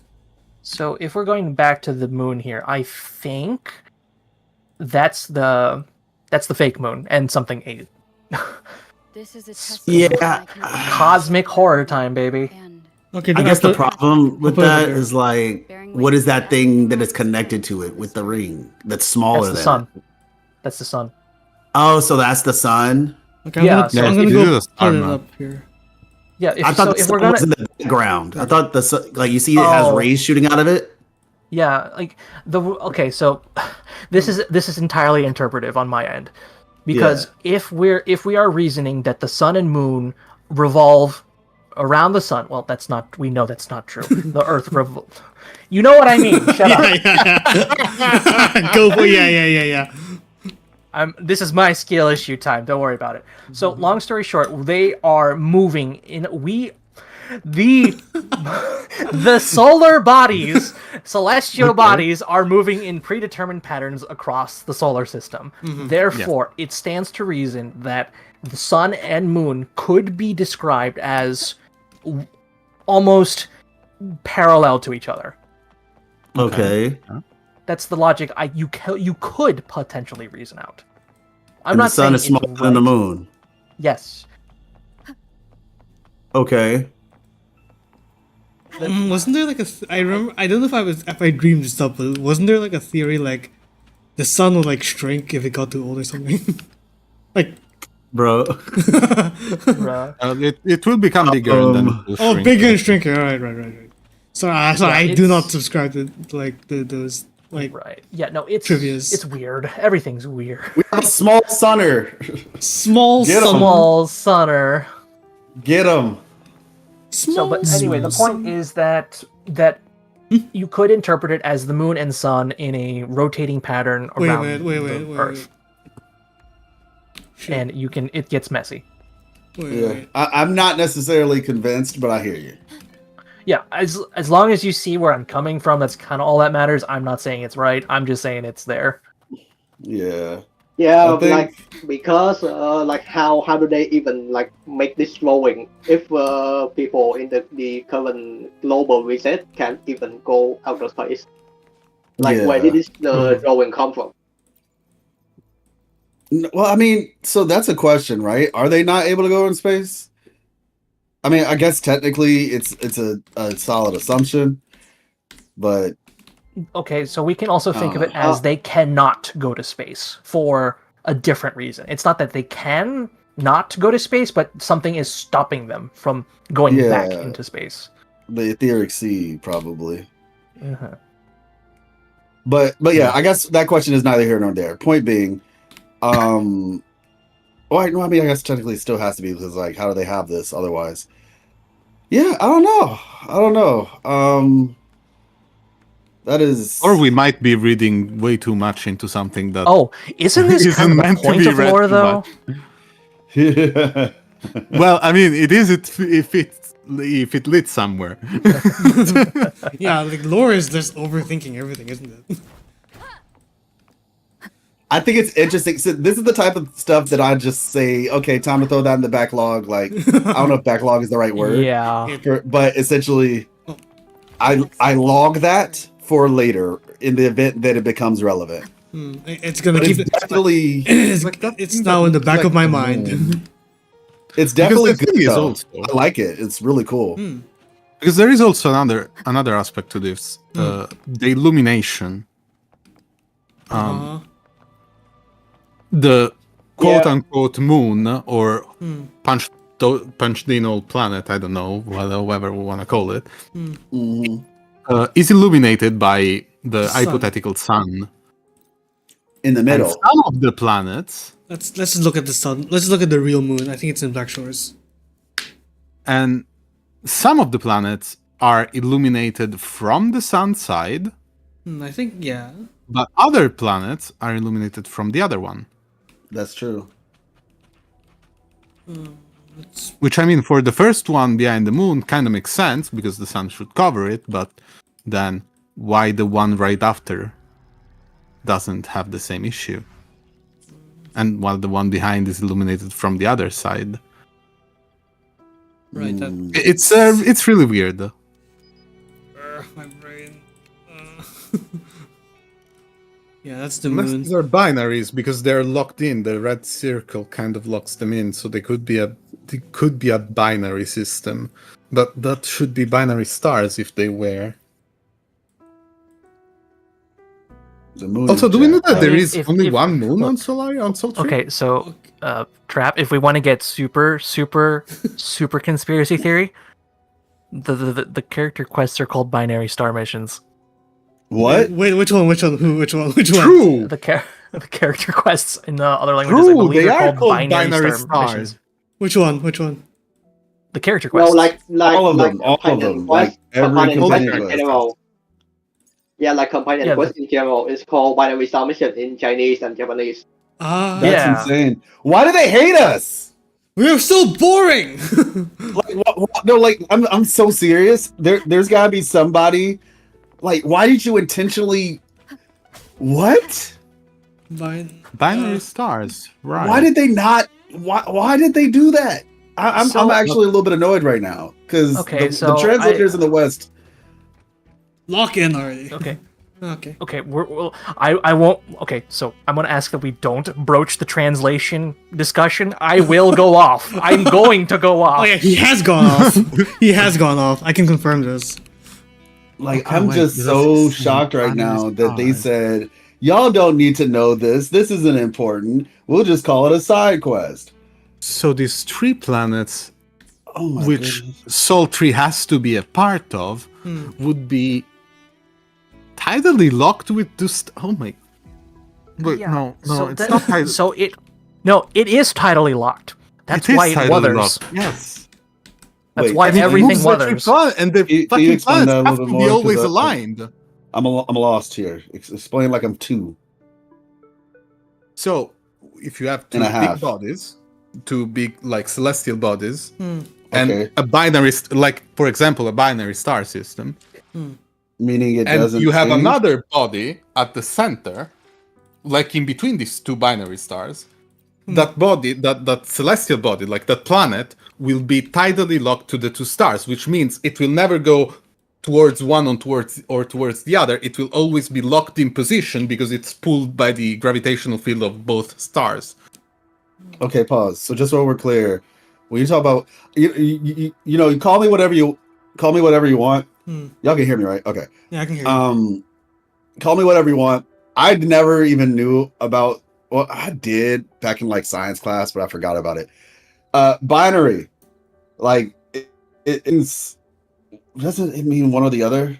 Is it 1 or 0, right? Like, by Well, it depends, but yes, So, in binary this In stars- this case, context, Binary Go, star go, go. is weird because it's what you refer to as a double star.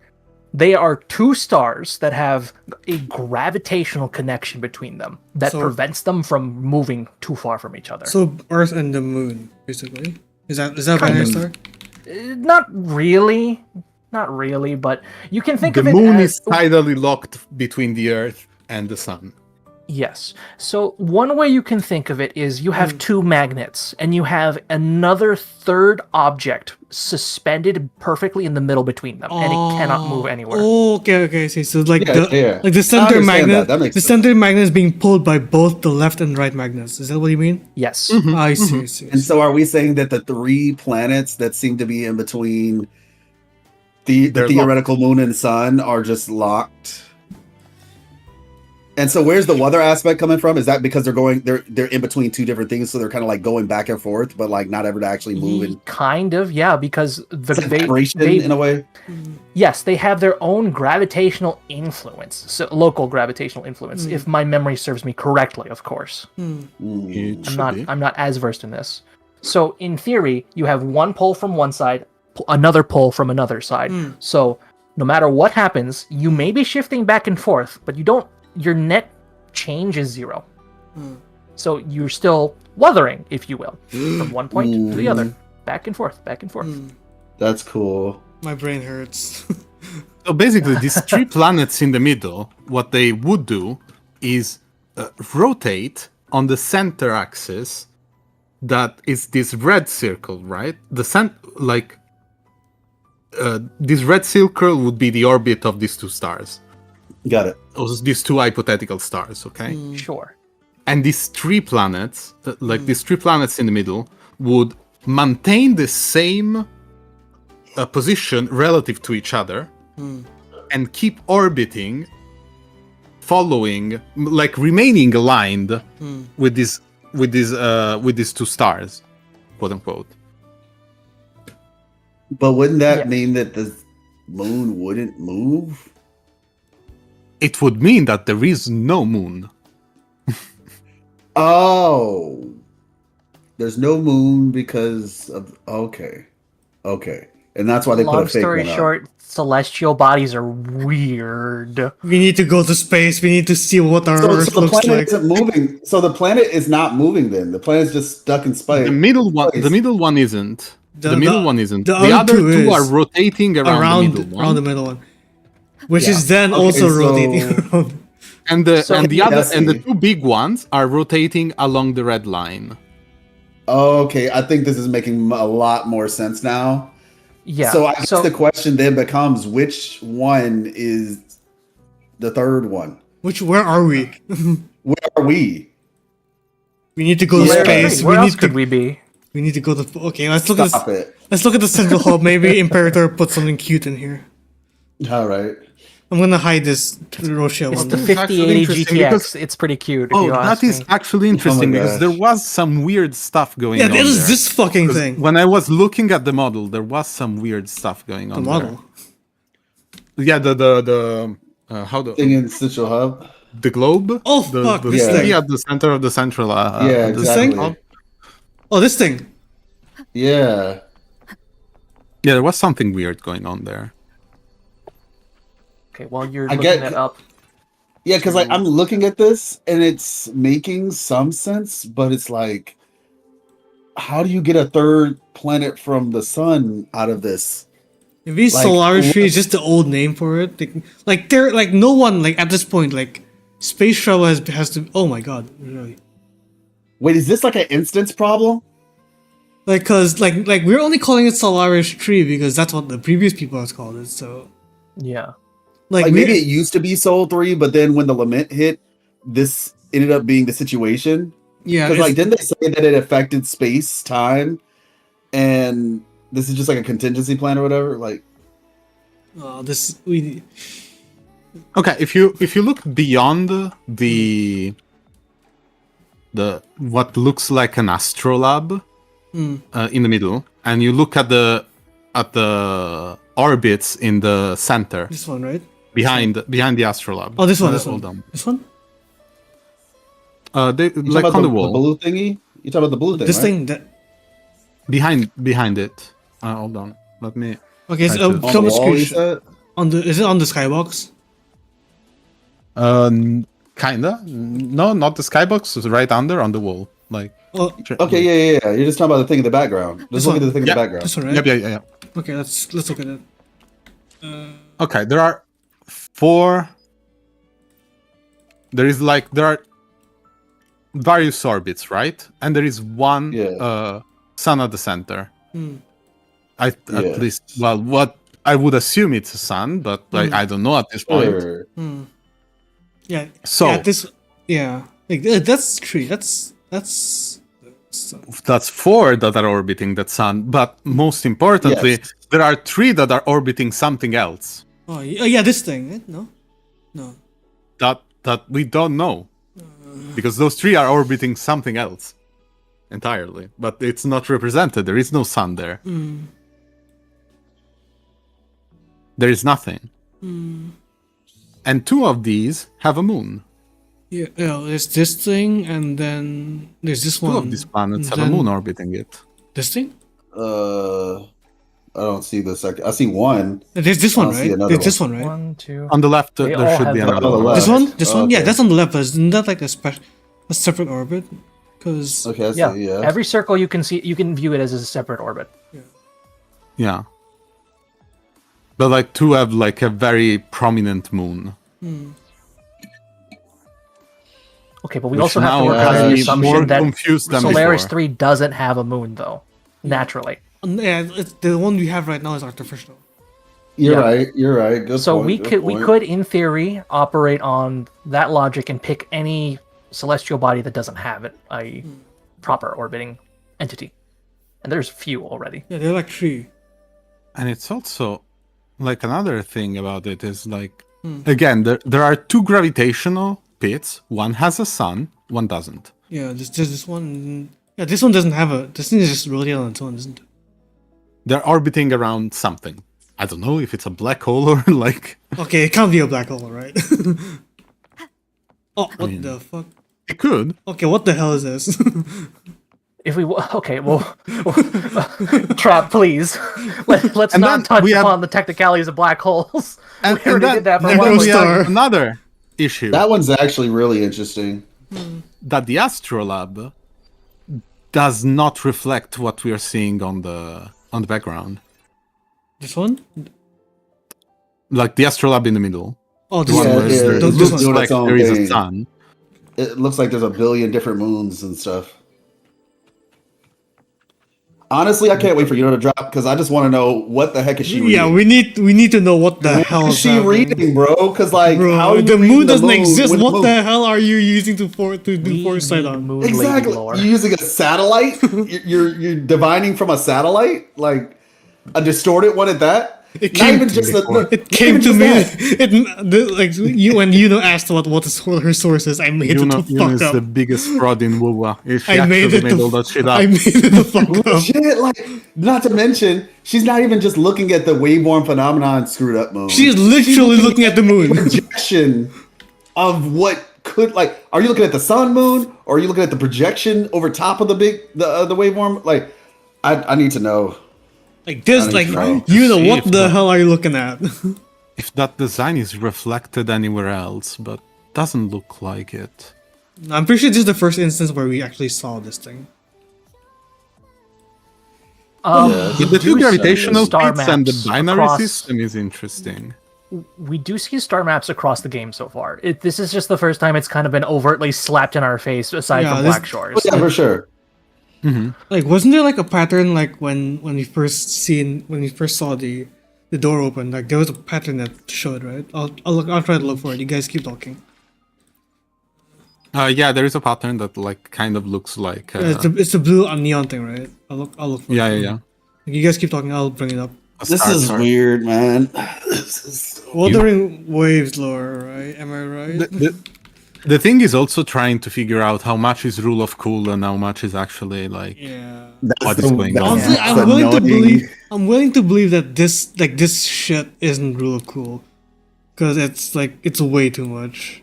Yeah, like they've put a lot of thought in unexpected places. Yeah. Raguna is just, oh gosh, I love that place, man. Yeah. Like, The binary thanks for showing start that. idea is actually more realistic than it actually should sound if it was just rule of cool. Okay, can I add my thought? Oh yeah, sure. Yeah, go Please. Trev. Actually. Ancient, can you try putting the photo at the Fools Elysium again on the screen for the viewer? Since I would be basing my theory off of the Fools Elysium rather than what was implemented gaming PC zone call again? The central hub? Yeah, the central hub. Mhm. Can you put the Fools Elysium photo up? Since I don't want to confuse people by starting to talk when the picture isn't on the screen yet. Oh yeah, the one in the chat accent. Yeah, the one in the Discord group chat. Sorry. Okay. Yep. Is Sorry. he here? Is he gone? No, I'm back. Sorry. No, he's here. What time is? Can you put the picture back up on the screen? Yeah, The Fool's Elysium one. Yeah, and try to zoom the size so it will be easier for. I'm trying to people look for the inscription on the wall. Wuthering. yeah. In the meantime, Trevor can you put that picture on so Trev can share his thoughts? Yeah, We'll wait. and make it bigger, so that people can see it a little clearer. Yeah. Where is it? Where's the 2.4? Why can't I find it?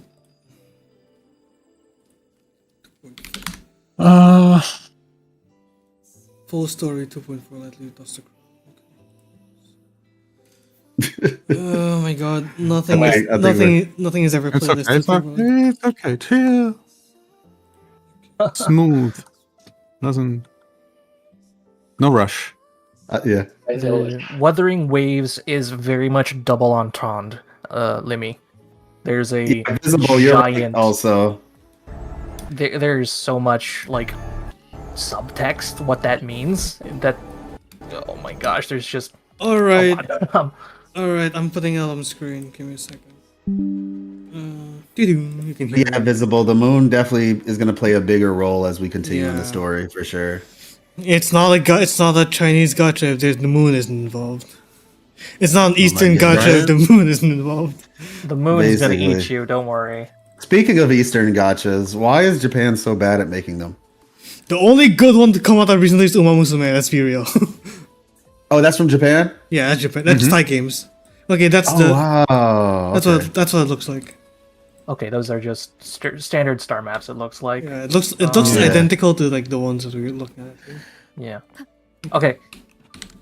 So Yes, let's have. you do, but I guess that's the whole idea behind the like wuthering aspect of things, where it's just like I don't know, like I guess Okay, guys, the- and Can we let Trev finish their theory? absolutely. Okay, go for it. Yeah. Though? Can we get the image for them on the screen? Yeah. You Since they you asked have for to it. put the Oh, image frame. which image? Oh, the Rocha one. The one in chat. Yes, the one in please. chat. The one Yeah. about Okay, the yeah, Full the, Elysium. yeah, the Rocha one. Yeah. Okay, give me a second. and just try to make it as big as possible. Sure. Whoop. Okay. Here you go. There we go. Is it big enough for you? Okay. Yeah. That one. Yeah. No, like yeah.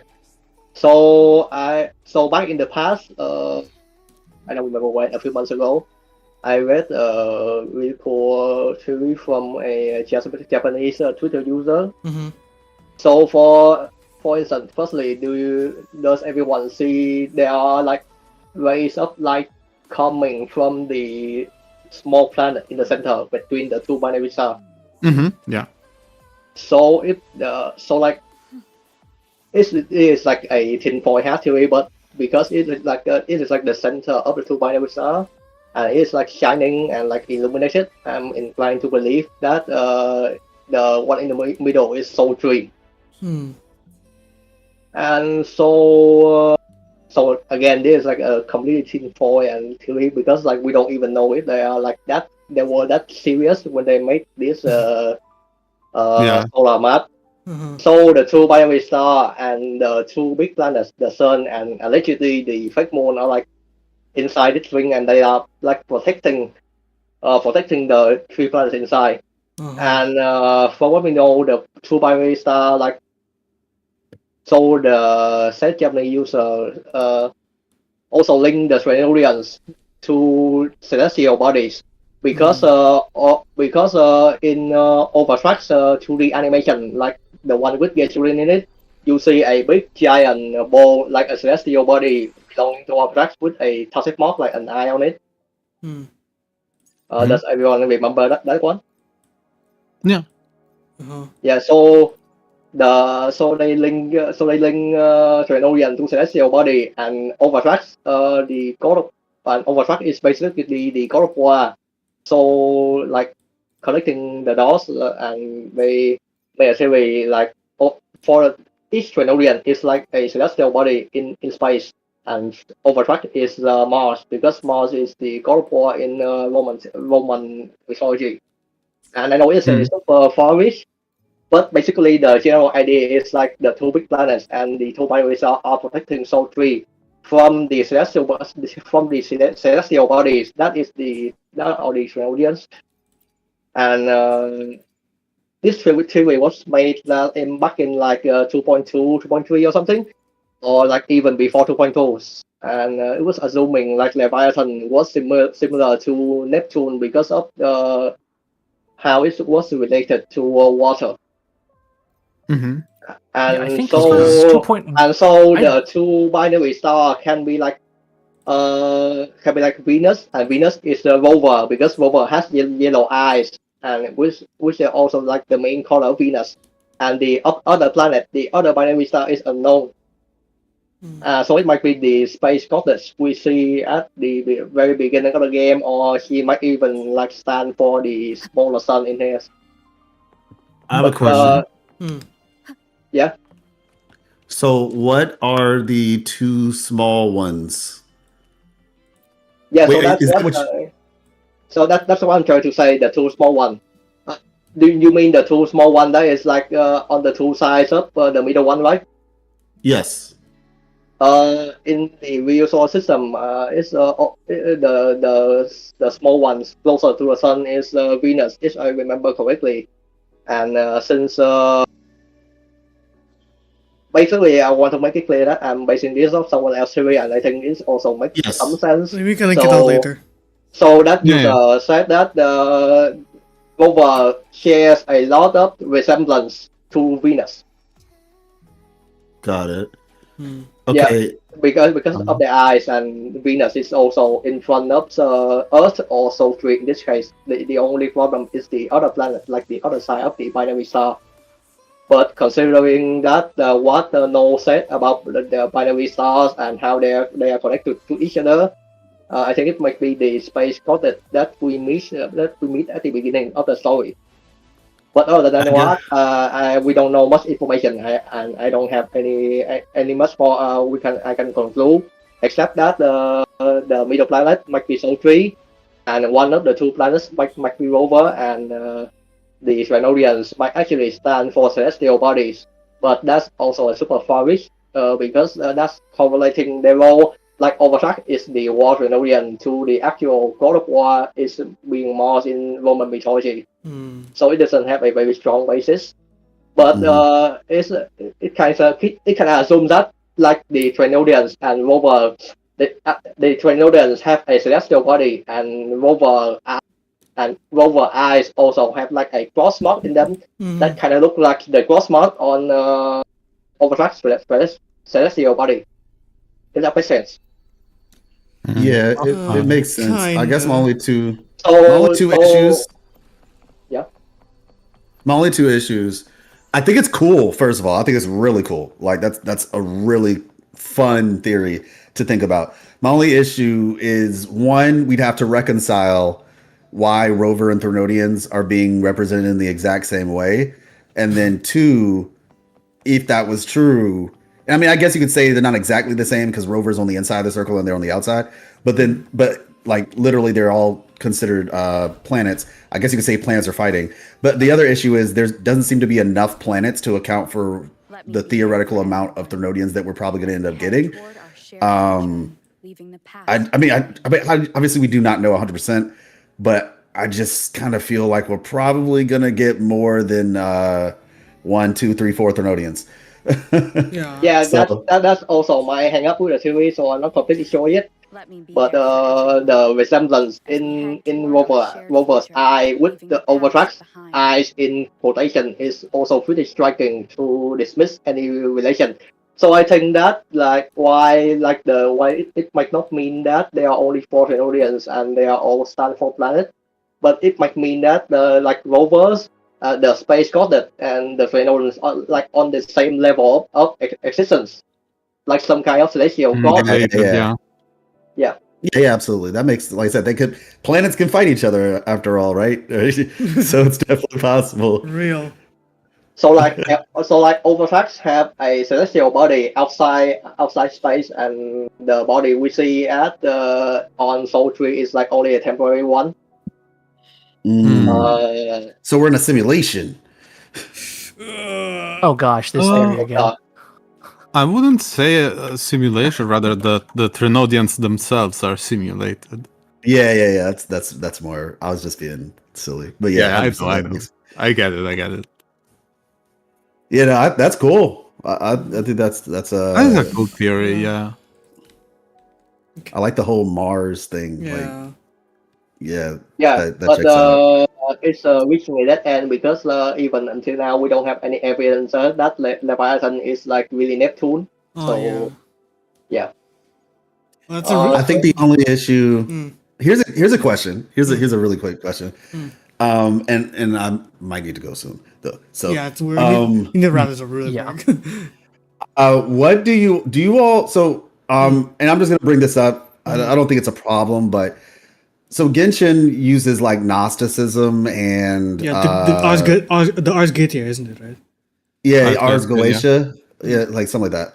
So so they use that, but a lot of their deepest lore seems to be surrounding Norse mythology, if I recall. I'm not familiar. Yeah. Okay, interesting. So yeah, like a lot of their deepest lore seems to revolve around Norse mythology. If I'm remembering this correctly, like Inkanamia and stuff like that. Like I know they have like Roman stuff, but then we get to Conria, the Conrian people and all that. I'm pretty sure a lot of their stuff has to do with like Norse stuff. And so the reason why I bring that up, what do you think? Or do we have enough information, or maybe it doesn't even exist because this is technically more of a sci-fi game than a fantasy game. Do you think that there's like a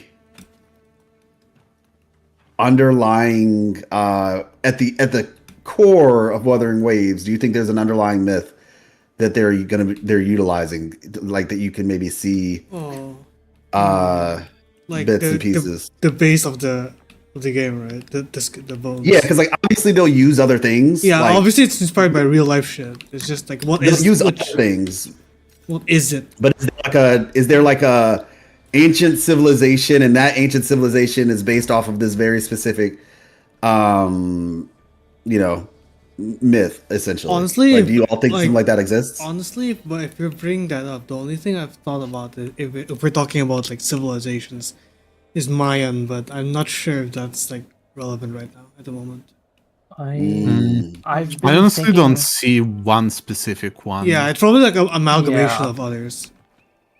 If anything, I could make some loose connections to Atlantean mythology, like the lost civilization. True. And all that stuff. I like that. But I'm not sure how well it connects, since we know that the Greco-Roman inspiration is pretty in your face for Renacida and nowhere else. Is Atlantis Greco-Roman? Yeah. I think the first work is in Plato. I think it was the idea of Atlantis was Greece Roman. Yeah, it was Greece related. It some say that it was inspired by the Mycenaean. Yeah. I'm not sure how do you say that in English. Which one? Mycenaean? Mycenaean, maybe. It's a kind of Greek civilization that got wiped out in a tsunami. Like Wuthering Wings, you would say? Was the. Oh my So gosh. some say that was the inspiration for the myth of Atlantis and so on and so forth. Yeah. But I wouldn't say like I don't really. It's not purely inspired by that. That's for sure. I don't. So it don't wasn't feel- to It's Yeah. definitely not one thing. Yeah. So it wasn't just to justify the drawings of mermaids. Real. Yeah. Also, like on the topic of what the fuck is it called, the orbit thing. I'm gonna bring this up. Like when Rover does his plunge attack, like their plunge attack from Spectral and Havoc. There's like Shit, hold on. Okay. yeah, No, I was just gonna say remove the thing from the screen so we can see it. yeah, I know. That's what I did. Look at this. Oh, yeah. Yeah. There's a thing. I saw that. Yeah. I will Never say did that this degree of clarity though. I will see that other resonators do generate a pattern sometimes. I think Yang Yang is one of them. Oh, Yang Yang More finally. than one that use that pattern. I think Sanwa as well. I'm not sure though. Yeah, Sanhua too. Yeah. Okay, wait. Okay, can you get that? That brings up a concern. Can you maybe Camellia? Because you Camilla got me. doesn't have one. Camilla doesn't have one. Because I'm hoping this isn't just if you have a sword and you have a normal plunge, then this is always gonna happen. Okay, let's bring up Rover. That I mean, I feels guess you a could little bit Yeah. like it. Try. You could try Gian. He doesn't have a sword, but like it does stab the ground. he doesn't Or have Danjin, the, maybe. um, It's a spear. Yeah, maybe Danjin. Dungeon. Yeah, I she think he has has- one. Okay, let's try these three then. Hold on, we have a question in chat. No. How relevant do you think Fraxidus are to the Oh. lament? Pretty relevant. yeah. Like their entire goal is to unleash the element. They have to be pretty important. They want to use it. Yeah. I don't think that they're like in terms of like they didn't start it or they're not like the reason Yeah. it's here, but they want to use it. Oh, okay, I don't think I can't see anything with dungeon. Yeah, nothing. They kind of want nothing to crazy. Saruman their way through the lament, I feel like. Neither. I want to see. Yang Yang. I don't see. I think anything. they're smarter than it. Sorry, do again. Oh, I don't really see anything It's a crazy with different Yang kind of. So we're- those are oh, slashes. Do you want the one? Do you want the thing with their for Forte? Like the unsheathing one. I remember there is because Rover Father destination It's like- together. puts the sword in the ground, while these are all slashing. Okay, let's. So I think Sanwa or someone else, because I remember testing this, and I remember at least one more resonator did that. Yeah. that had no it business might not be doing Yang it. Yang. Okay, let's. Okay, it might not be Yang Yang, but I kind of want to test Let's reach father the destinations her together. Forte plunge, because she does have one, right? Yeah.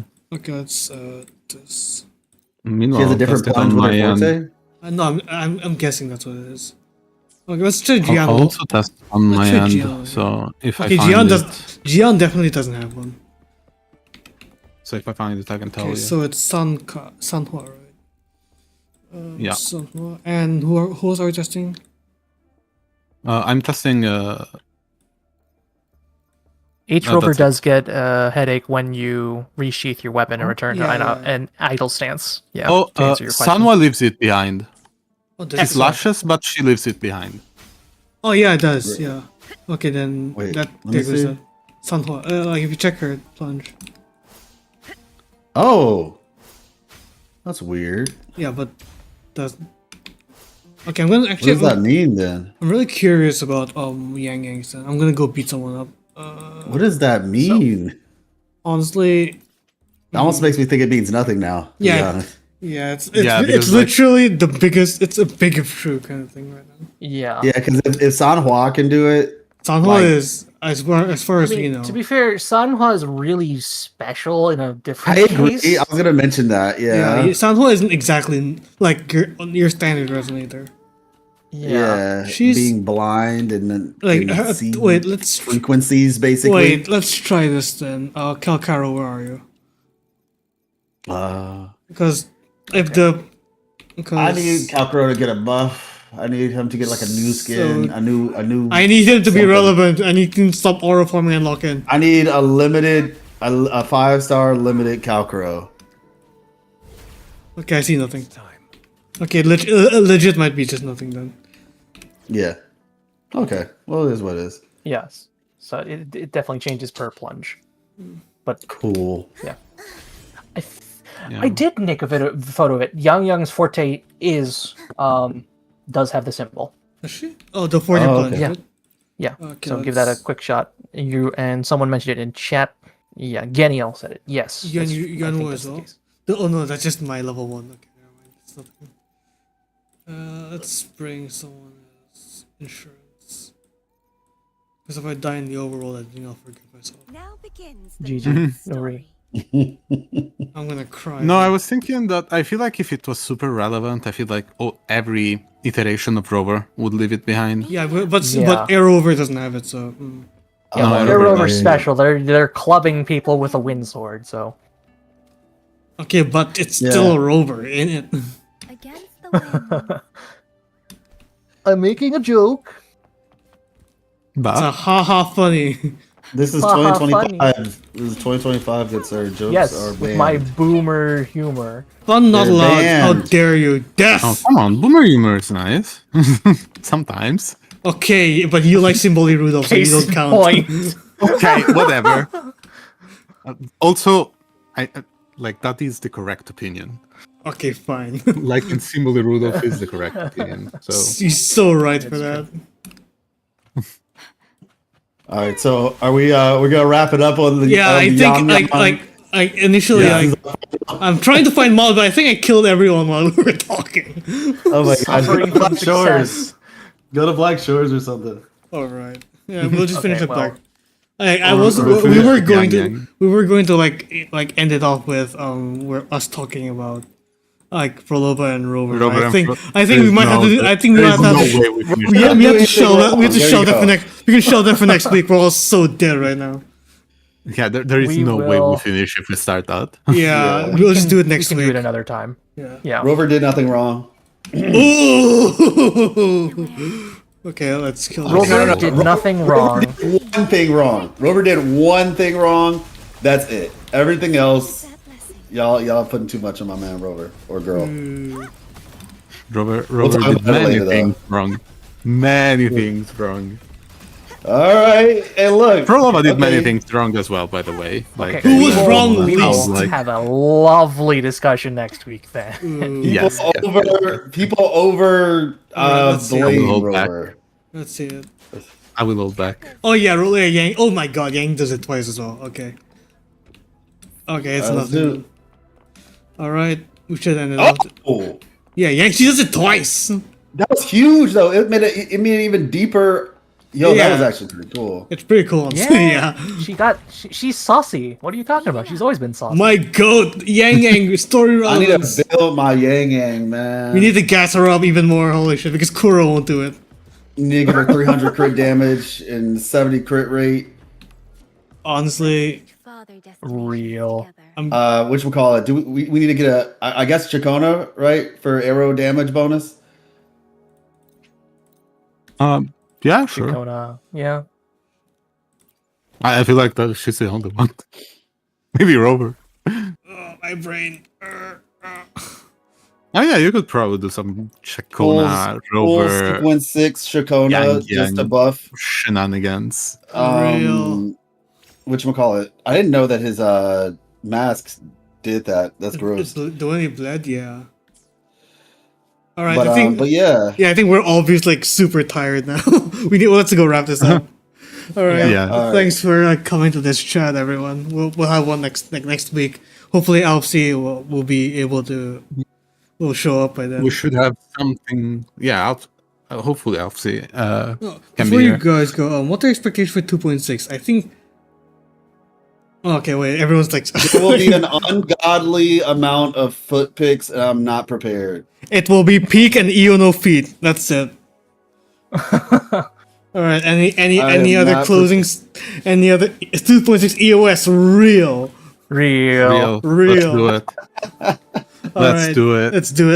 Let's sink this ship finally. We can I'm be. excited for Augusta though. Oh Legitimately. yeah, Augusta's like the coolest character. So far. I was originally team Yuno. Like, first of all, I think Yuno's the prettiest character in the game. Oh, she's gorgeous. Like face card wise, like I'm also just a huge sucker for Ishtar Toadtails. coded. Ishtar coded. But I am very excited about her, looks wise. But in terms of just like my most anticipated character, originally it was, and then Augusta showed up, and oh my gosh, like it. I've been on my F4 side since the very start. We are non-believer. I'm a non-believer. I'm gonna be so real. 100% acknowledge. Like I thought she looked cool, but now I'm just like, okay, no, actually. Oh my god, her club turns into a sword. Who turns into little? Oh my gosh! Oh my god! She literally uppercuts the air and then goes like Super Saiyan. Yeah. Oh my gosh, bro! Yeah, I'm excited. Oh my god! Yeah, that's peak. Moon Girls is so pretty. Okay, we can talk about it more next week. When we talk about Augusta's quest, because that's when it comes out, right? Like 5 days. That's right. Oh yeah, Yes. we should have it. Like we should. Yeah, we should have it by then. Yeah, hopefully. Yeah. Hopefully, it should. I'd like it to be a bit dense, like so we can figure out what's wrong there. Okay. Any last word before I close the stream? Thank you for having me. Yeah. No. Okay. Thank you everyone for watching. Like, Thank you everyone for being here. Yeah. Thanks for listening to us. Yeah, for 4 hours. It's 3 hours 40 minutes. Holy shit. All right. Cheers. GG. Cheers. Okay. See you next week. Merry Christmas. Bye. In August.